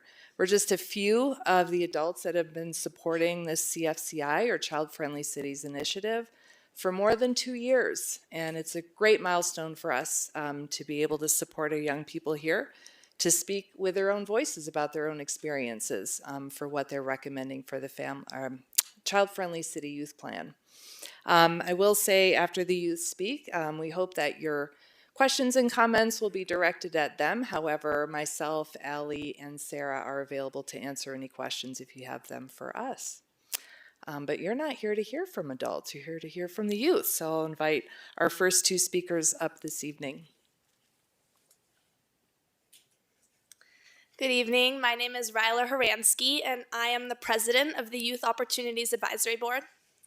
Hello, my name is Rachel Tilton. I'm the vice president of the Youth Opportunities Advisory Board. First of all, we just wanted to say thank you so much for giving us the opportunity to speak before you about the about the Child Friendly Cities initiative. We're really excited about all the work that we've participated in and the solutions that we've come up with. And we're excited to talk with the Child Friendly Cities Youth Council about their work too. The UNICEF Child Friendly Cities Initiative is a global program that encourages cities to prioritize the rights and well-beings of children. The framework is grounded in the UN Convention on the Rights of the Child, which the image to the left depicts the elements to this convention.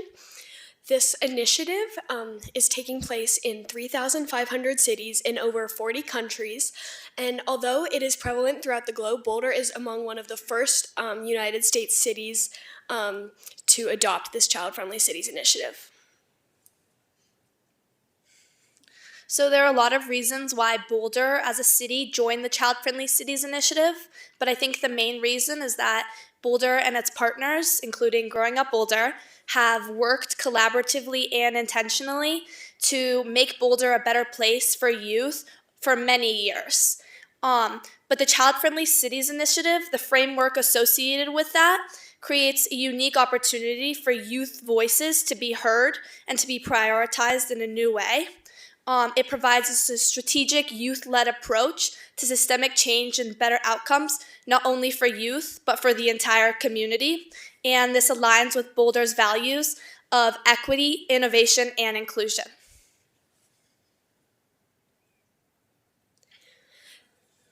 This is a timeline for the progression of the Child Friendly Cities Initiative within Boulder.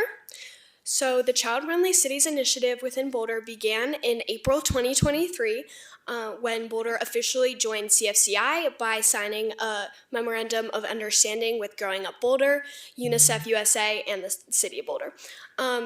The second portion of this process was the recruitment phase, in which different organizations throughout the community, including different nonprofit organizations, BVSD, Boulder County, and different city departments, along with youth within our community, collaborated and started really focusing in on this project. The third portion of the project, it was the situation analysis, which included both community conversations and government data.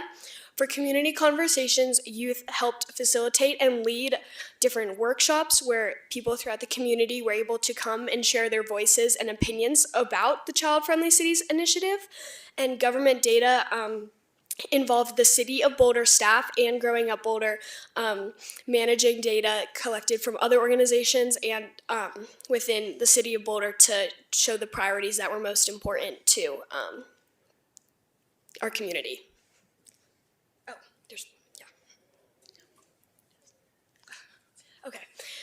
What we've learned through the State of the Child report. So the things that are working in our community is that there's access to nutritious food, there's access to reliable internet, there's access to parks and playgrounds, and children feel safe at home. And some of the top concerns that we've identified within our community include harassment and safety in public, bullying, mental health issues, there's limited access to inclusive recreation, discrimination, lack of youth voice in decision-making, and rising child poverty. So the Child Friendly Cities initiative is working to face all of these top concerns.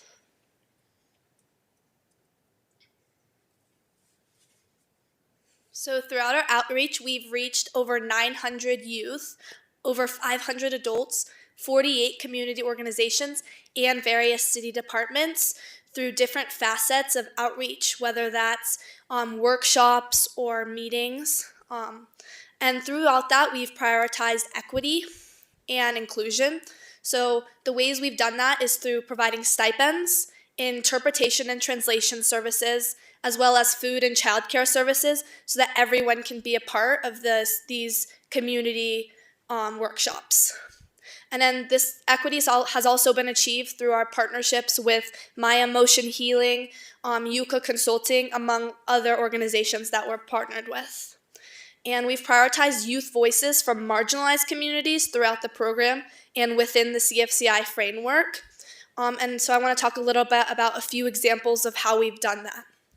So in the fall of this year, we held youth action plan workshops. So we held 2 of them.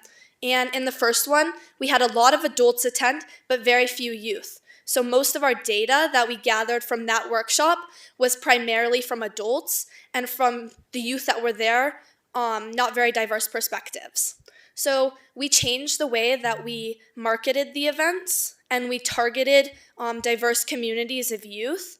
And in our second workshop, we were able to gain perspectives from a wide variety of youth in Boulder, which was created more meaningful contributions and allowed us to narrow in on the priority areas for the CFCI plan, which the Youth Council then was able to work with. The second way that we prioritized equity in practice was when we were reviewing applications for the CFCI Youth Council.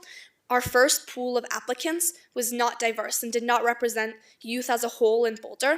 So again, we created targeted marketing strategies to recruit youth who would represent the community in a better way and bring those diverse perspectives. And we created a CFCI Youth Council that was able to create solutions that identified with many different parts of our community. So on that note, we would love to introduce our CFCI Youth Council to come and discuss the work that they've done.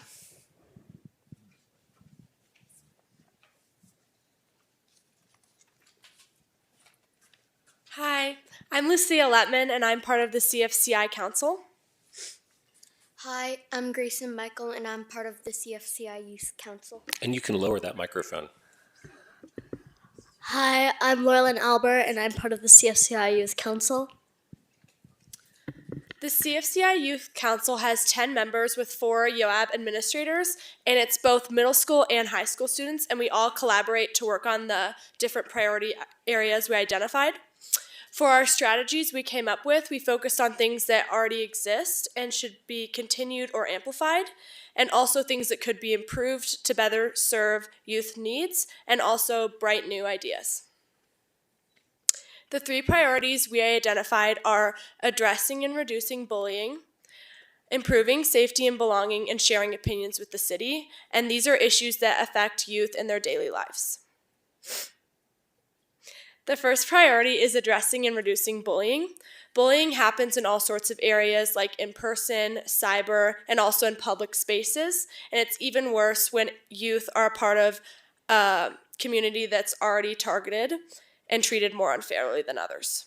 So adults don't always intervene in ways that are most effective towards youth, and so that helped us strategize the best plan.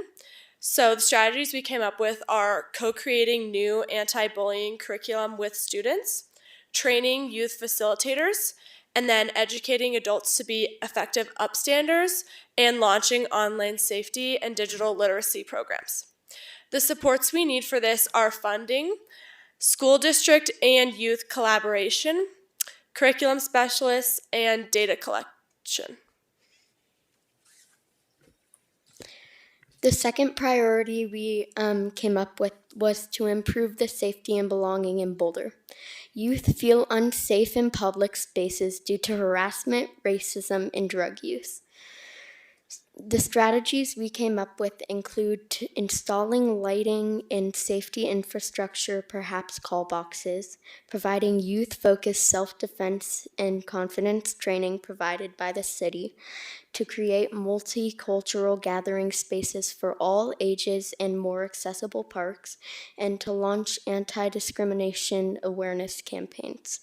The supports that are needed for this are cross-agency coordination, homeless support services to unhoused population, funding for infrastructure and outreach. A lot of us feel unsafe in public, like at parks, on buses, or walking home. That fear grows when people experience beforehand racism or harassment. We want safer spaces, more support, and places where all youth feel like they belong. That includes people with disabilities, LGBTQ+ youth, and youth of color. Our vision is to have young people aware of the safe outdoor play areas and gathering spots in the community, and to know what to do in other locations. Our third priority was to share opinions with the city. We did this because youth want influence but lack platforms and trust in the city process. Some strategies that we came up with was to hope school-paced ballot box voting days on youth priorities, develop civic engagement catalog and leadership fairs, and also YOAB listening sessions with younger youth. We would build partnerships with city boards and commissions to include youth leaders regularly. Some of the supports that we would need would be staff coordination, adult mentors, and event logistics. Our vision would be for youth in Boulder to be aware of where to find government support and are participating in a range of opportunities to actively contribute to improving our city. We care about what happens in Boulder, but it's hard to be involved. There aren't many chances to speak up, and it can feel like no one's listening. We want more ways to share our ideas and actually see change happen because of them. Things like youth voting days, leadership events, and youth spots in city boards can help.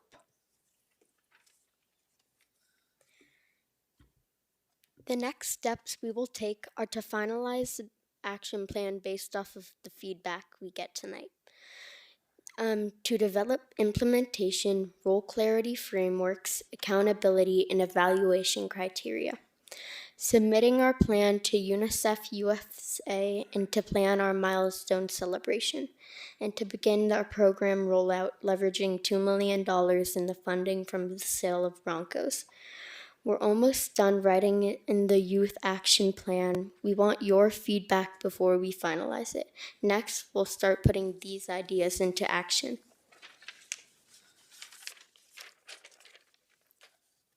Questions for the council. Does the council have any feedback for the youth participants and staff about the priority focus areas?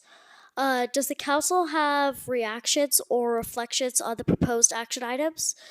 Does the council have any other suggestions that youth leaders and staff should keep in mind as they work to finalize and implement this action plan? In closing, we hope adults will listen to what youth are saying and take seriously the concerns and ideas that we are sharing to help make Youth Action Plan a reality. And help other adults see that youth have valuable ideas and lived experience. Thank you for your attention, and now we look forward to hearing City Council members' responses. That was fantastic. Amazing. Love that. That is literally the best presentation we have had all year. No offense to city staff. So much fantastic things that you put together with us, and so grateful for all the city staff and for Growing Up Boulder and your partnership. So I'd love to hear from council about some feedback in terms of their questions or questions that you have for the youth. Just feedback and responses, next steps. Who'd like to jump in? Well, I'm going to second the mayor's comments. That was the best presentation I've heard in a very, very long time. That was just excellent. I'm almost taken aback by it. It was so good. I think the priorities were well thought out, and I would endorse every one of them. So, thank you. Nicole? Thank you so much for all the work that you have put into this. It is not easy to get busy adults to engage. It is also hard to get busy youth engaged. So thank you. You've done an amazing job here, and I'm so grateful that we have this information and that you're working on this. I just wanted to note, kind of to the first question about feedback on the priority focused areas. The top areas that you all have identified, these are exactly the areas that I have heard from my kids over the years.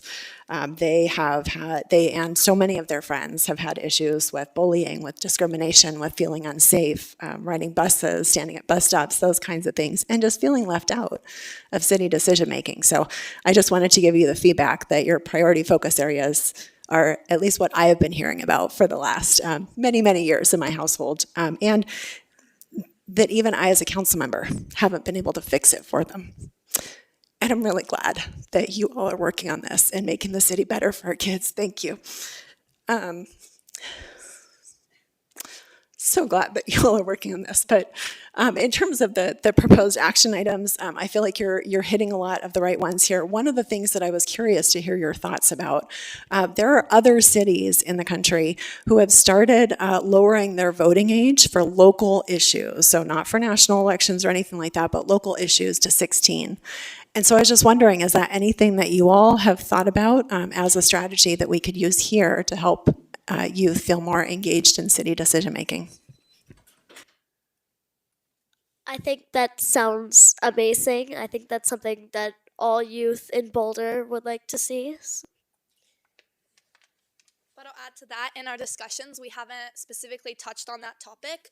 But we are interested in creating other pathways besides just youth voting for youth to give their input to the community. So obviously, I think that's something that a lot of people would be interested in, and I think there's also a lot of other ways that youth can give their vote to the city of Boulder. Cool, thank you. And then any other suggestions to keep in mind as you work to finalize it? No, just thank you so much for this work. It's really important, and I love that we are doing this. Thanks to you, and I really look forward to seeing the action plan and finalized and being able to work with you all to get it done. Thank you. Thanks, Nicole. Tina and then Tara. Yeah, thank you so much for coming. I know that this is your penultimate week of school, and some of you are still navigating finals. So I especially appreciate your taking time out of this busy academic time of your academic calendar. And thank you for these priorities. I hear the same priorities, particularly around public safety. And I was wondering if one of you would just like to describe what would a change look like? So like where's an area where you're experiencing this kind of uncertainty or discomfort, and what would a change look like for you? What would the new experience be like?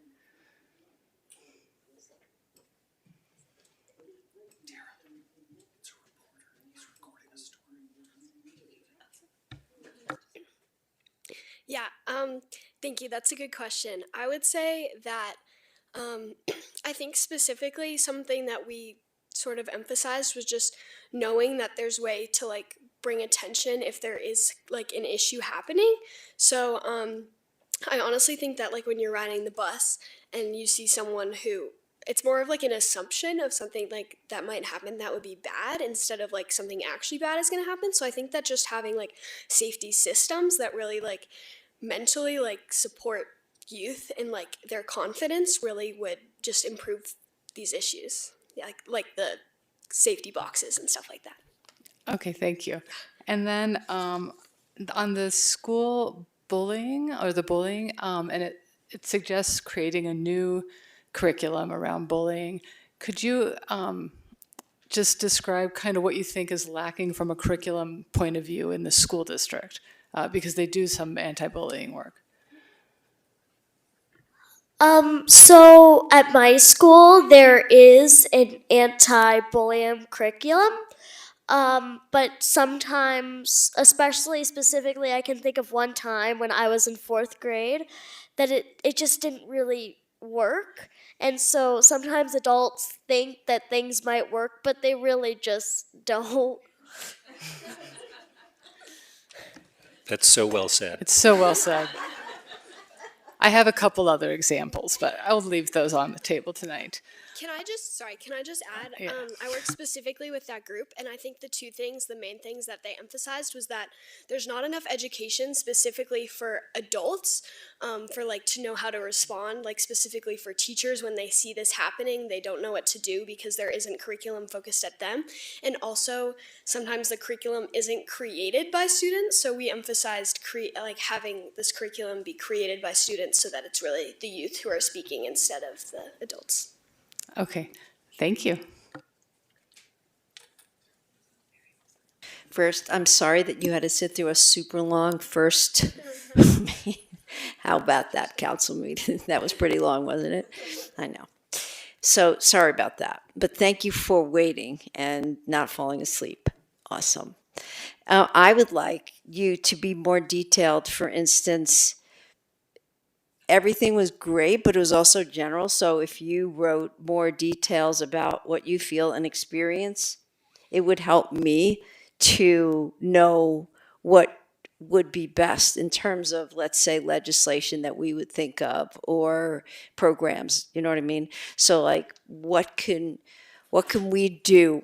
What can we do about you feeling unsafe on a bus? So the more detail that I read, I might get an idea. Also, what I would love to do is hang out and let's say, call up and you can meet with us and say, this is what bothers me, this is what happened to me, this is what I love. So we can hear more details other than this report, which doesn't happen, once a year. I just hung out with you recently, right? We hung out. Yeah. Okay.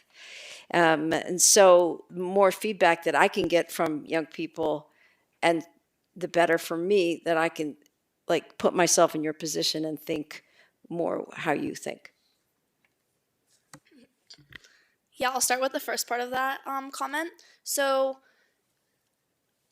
one thing that we talked about is in this phase of the Child Friendly Cities Initiative plan, it's really just an ideas phase. So the goal of the council was to just get all their ideas out there, right? Create just baseline kind of general plans. You'll hear some specific ideas such as like ballot boxes or youth voting days or new curriculum, but it can feel very general right at this stage in the process.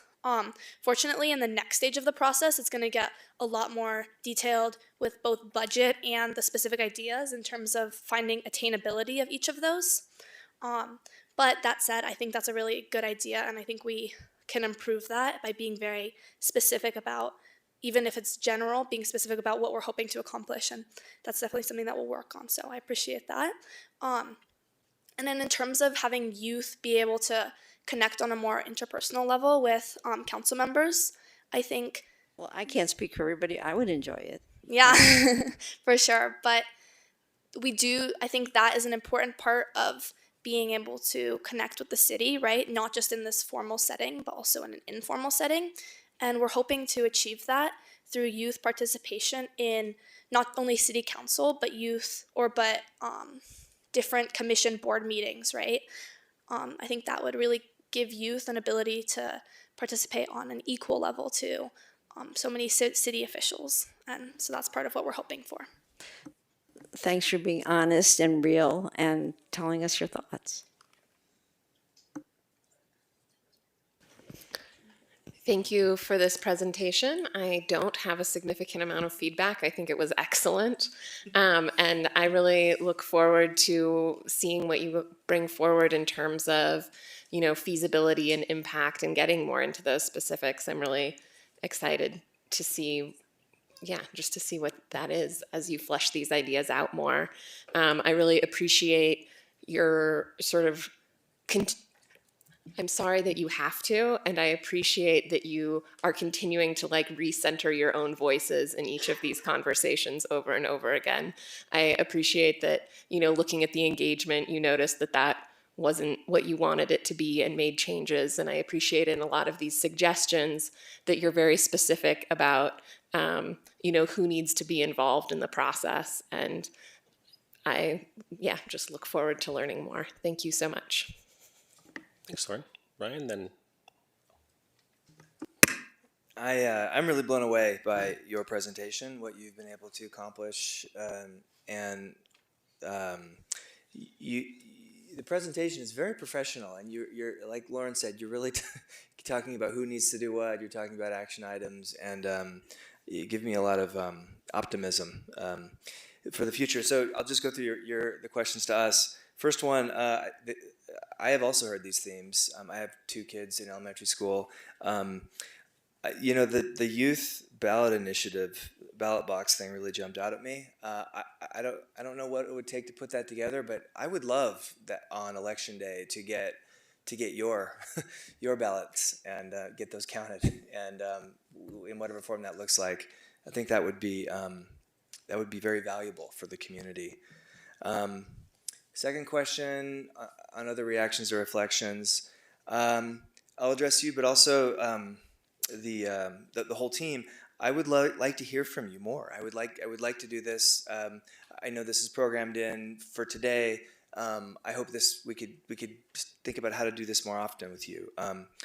you bring value to this forum in ways that you might not appreciate. And let me just mention a few things.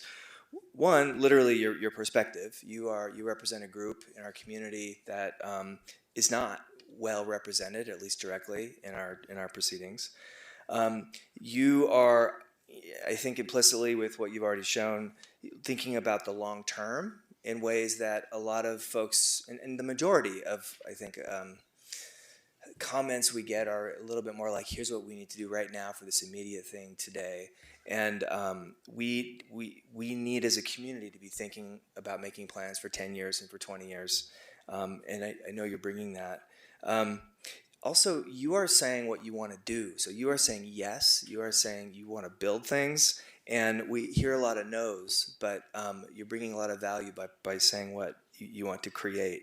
So just a long way of saying, you're bringing value to this, and we're not being altruists by having you here. Like our politics needs you. So I hope we can think of ways to integrate more of your perspective into our decisions as we go.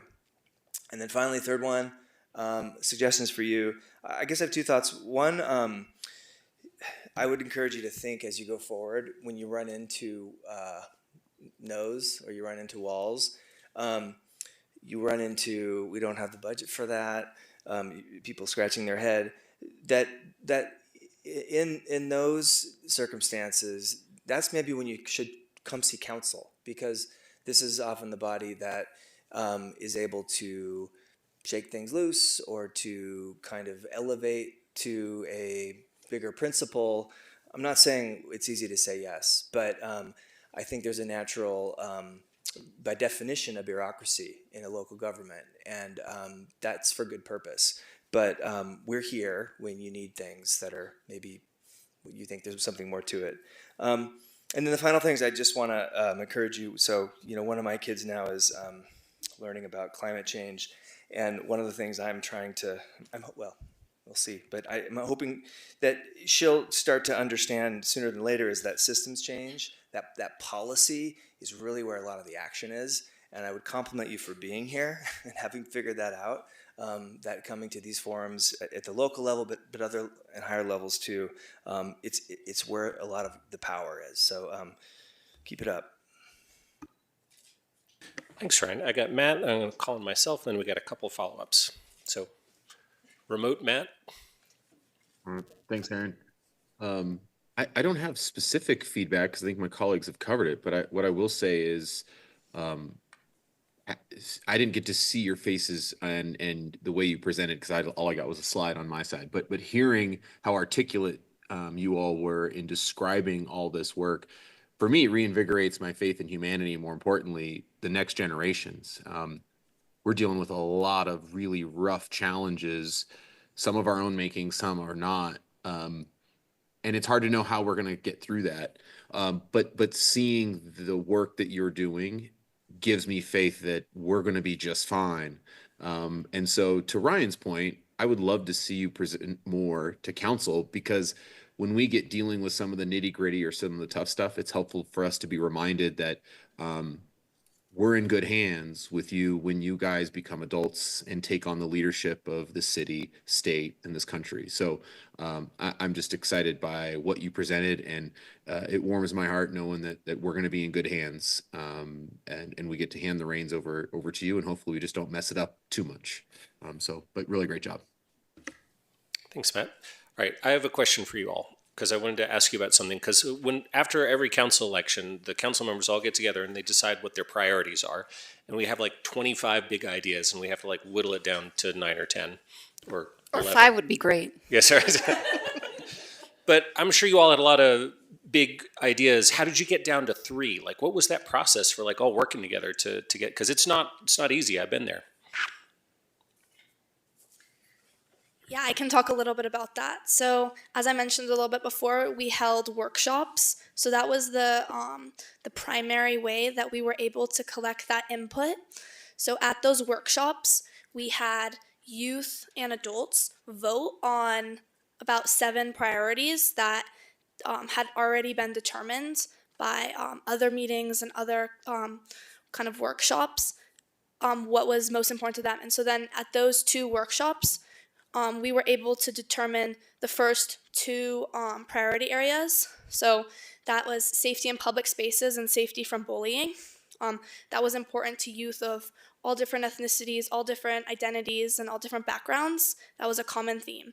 And then once we had assembled the youth council, we were able to narrow down on the 3rd priority, which is youth being more represented in the city and having their voices heard. So the first 2 were narrowed down by the workshops, and the last one was narrowed down by the youth council itself. Does that answer your question? Yeah, totally. That was exactly what I was asking about. And so people have given you a lot of great feedback, so I'll just say 10 out of 10 no notes, just amazing. And then just the last bit is your last thing about including the youth voice is that I, like everybody else, really welcomes that. So I look forward to hearing more from you all and from your friends and neighbors and colleagues. Classmates. I don't think you quite use colleagues in school, but classmates. All right, I think Tina and then Nicole had follow-up things. Yeah, thank you. And I realize I didn't answer the 2 other bullet points, so I'll answer them together. One thing is we as a city are elected to do things in the city. And so the public safety piece and how you feel in public spaces, as well as recreation that is sponsored by the city, is something that we can directly impact. And that is a really good place for us, in my opinion, to act. And also getting youth voice in the city, which we're already doing. And I feel like you're setting a pathway for that we can expand on. Developing curriculum for the school district is a little trickier. So they have a separate board that's elected, and they also represent 7 municipalities, of which we're just 1. So when we think about, enacting change so that you have a safer, more safety in school, I think that we might be looking at a different group of partners than the one that we would look at when we're thinking about safety in public spaces. The $2 million that we're looking at can be used in a lot of different ways. So it might be that the school district is the best place to spend those dollars, and then you can give the same feedback to them as they continue to work on their bullying program. And also they did an excellent mental health presentation on Tuesday at their board meeting with their partnership with the Renee Crown Institute, which is worth looking at, and some of the research they've done there, which dovetails really nicely with some of the exact same concerns you shared with us tonight. So those are the things I'd be thinking about moving forward, just because we do have a lot of different people in charge of different aspects of our community, and some of them might be harder for us, and some of them are exactly what we're elected to do. Thank you. I just had one follow-up point. I wanted to clarify what I heard from you in terms of what it is that you all need from us moving forward. I heard that, are we good? Maybe? Okay.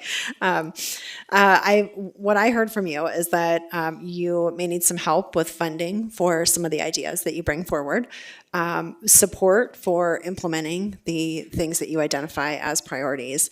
And what I also heard was learning from you about things like how adults can be better bystanders or upstanders, for example. Is that right? Am I taking away that in terms of what you're going to need from this group? Is that about right? Yeah, I think that definitely encapsulates what we are looking for from City Council. I think we're also looking for, just like at this moment, feedback on the general priorities and whether you think there needs to be any changes to that, or whether the ideas and priorities that we've identified encapsulate what you guys are looking for. Yep, cool, thank you. Yeah, no, I think what I appreciate about it, and I think this may just be the child-friendly initiatives in general, is that it really seems to be about how youth solving your own problems versus looking for adults to come and solve them for you. Because as you said so eloquently, adults don't always get it right. Anyway, I really appreciate that, and thank you. Thanks for clarifying that. I look forward to learning more about how we can support this work. Yeah, because I think to sum up that rather than trying to give you feedback on what you brought to us, is that we're just celebrating that you brought it to us and you did an amazing job doing it, and we're really learning and benefiting from hearing from it. So just incredibly grateful for what you've done, super excited about the next steps, And any final thoughts before we wrap up? We just want to say thank you for giving us this opportunity to present to you, and we're grateful to be working on this project with all these amazing people, and we think it's just a really important cause, and we're dedicated to continue the efforts. Fantastic. The gratitude is mutual. All right. Yes, Elizabeth, you want to finish us up here? Just very quickly, we're talking to the youth that we don't applaud, but maybe everybody could do some jazz hands here for the youth. Also just wanted to give a shout out to Mario, who's here, Martinez Varelas, who's our Youth Opportunities Project Director, who gets to work with these young people all year long. And I know we're all a little bit envious about his work there. But thank you Great. all Well, very before much. you go, I move that we suspend our rules so that we can applaud this initiative. Do I have a second? Second. All in favor, raise your hand. Woohoo!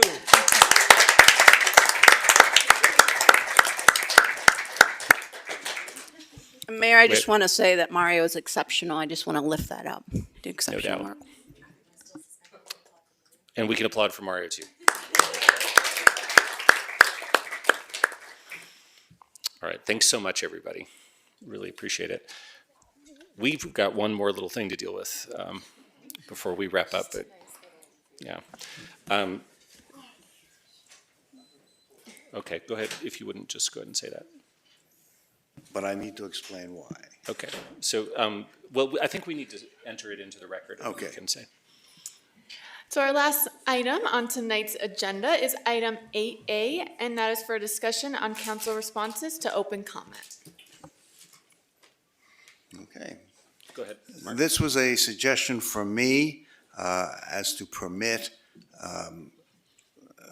timely responses when any of us are called names or criticized on the basis of ethnicity or political philosophy. I'm going to pull that request because the testimony tonight has convinced me that there is simply no point to it. We are dealing with people who appear to be uneducable and unwilling to hear a different point of view and unwilling to behave in any way that is reasonable.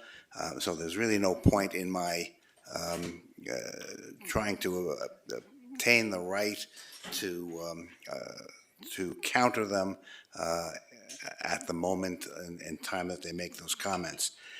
And I will just point out that this evening alone, we had open comment from Susan Hall, who appears to be thoroughly ignorant about the events of October 7th and believes no atrocities occurred. The terrorists on October 7th filmed their atrocities and put them on social media. I don't know what world she's living in, but it's not the world of reality. Then we had Eric Gross, who proudly announces that he was the author of the wanted poster, which is political behavior at the very bottom of the barrel, but he thinks it's a source of pride. And lastly, we had Aaron Bingham, who threw a temper tantrum because not all council members were present to listen to his sage advice. I want to point out that none of us is obligated to listen to speakers who are rude and insulting. And if you don't approve of the way you've been treated, first, your recourse is at the ballot box, and I urge you to take it, rather than to throw a tantrum at the council. If you want to be treated more seriously, act in a manner to deserve it. But I don't believe there's any point to be served by my making these comments at the time open comment is being made. I'll reserve my comments, as I have tonight, for the end of the meeting, and that will be fine for me. Thank you. Okay, thanks for that, Mark. We will consider the suggestion duly pulled. All right, before we end the meeting, does anyone else want to offer any final comments with our 2-minute limit that we give ourselves? Not seeing any hands raised. All right, well, everybody, thanks for, we actually ended on time. Despite going long on our WUI item. So thanks everybody for all the robust discussions and great comments. And with that, I will close out the meeting at 9:47 p.m. Good night.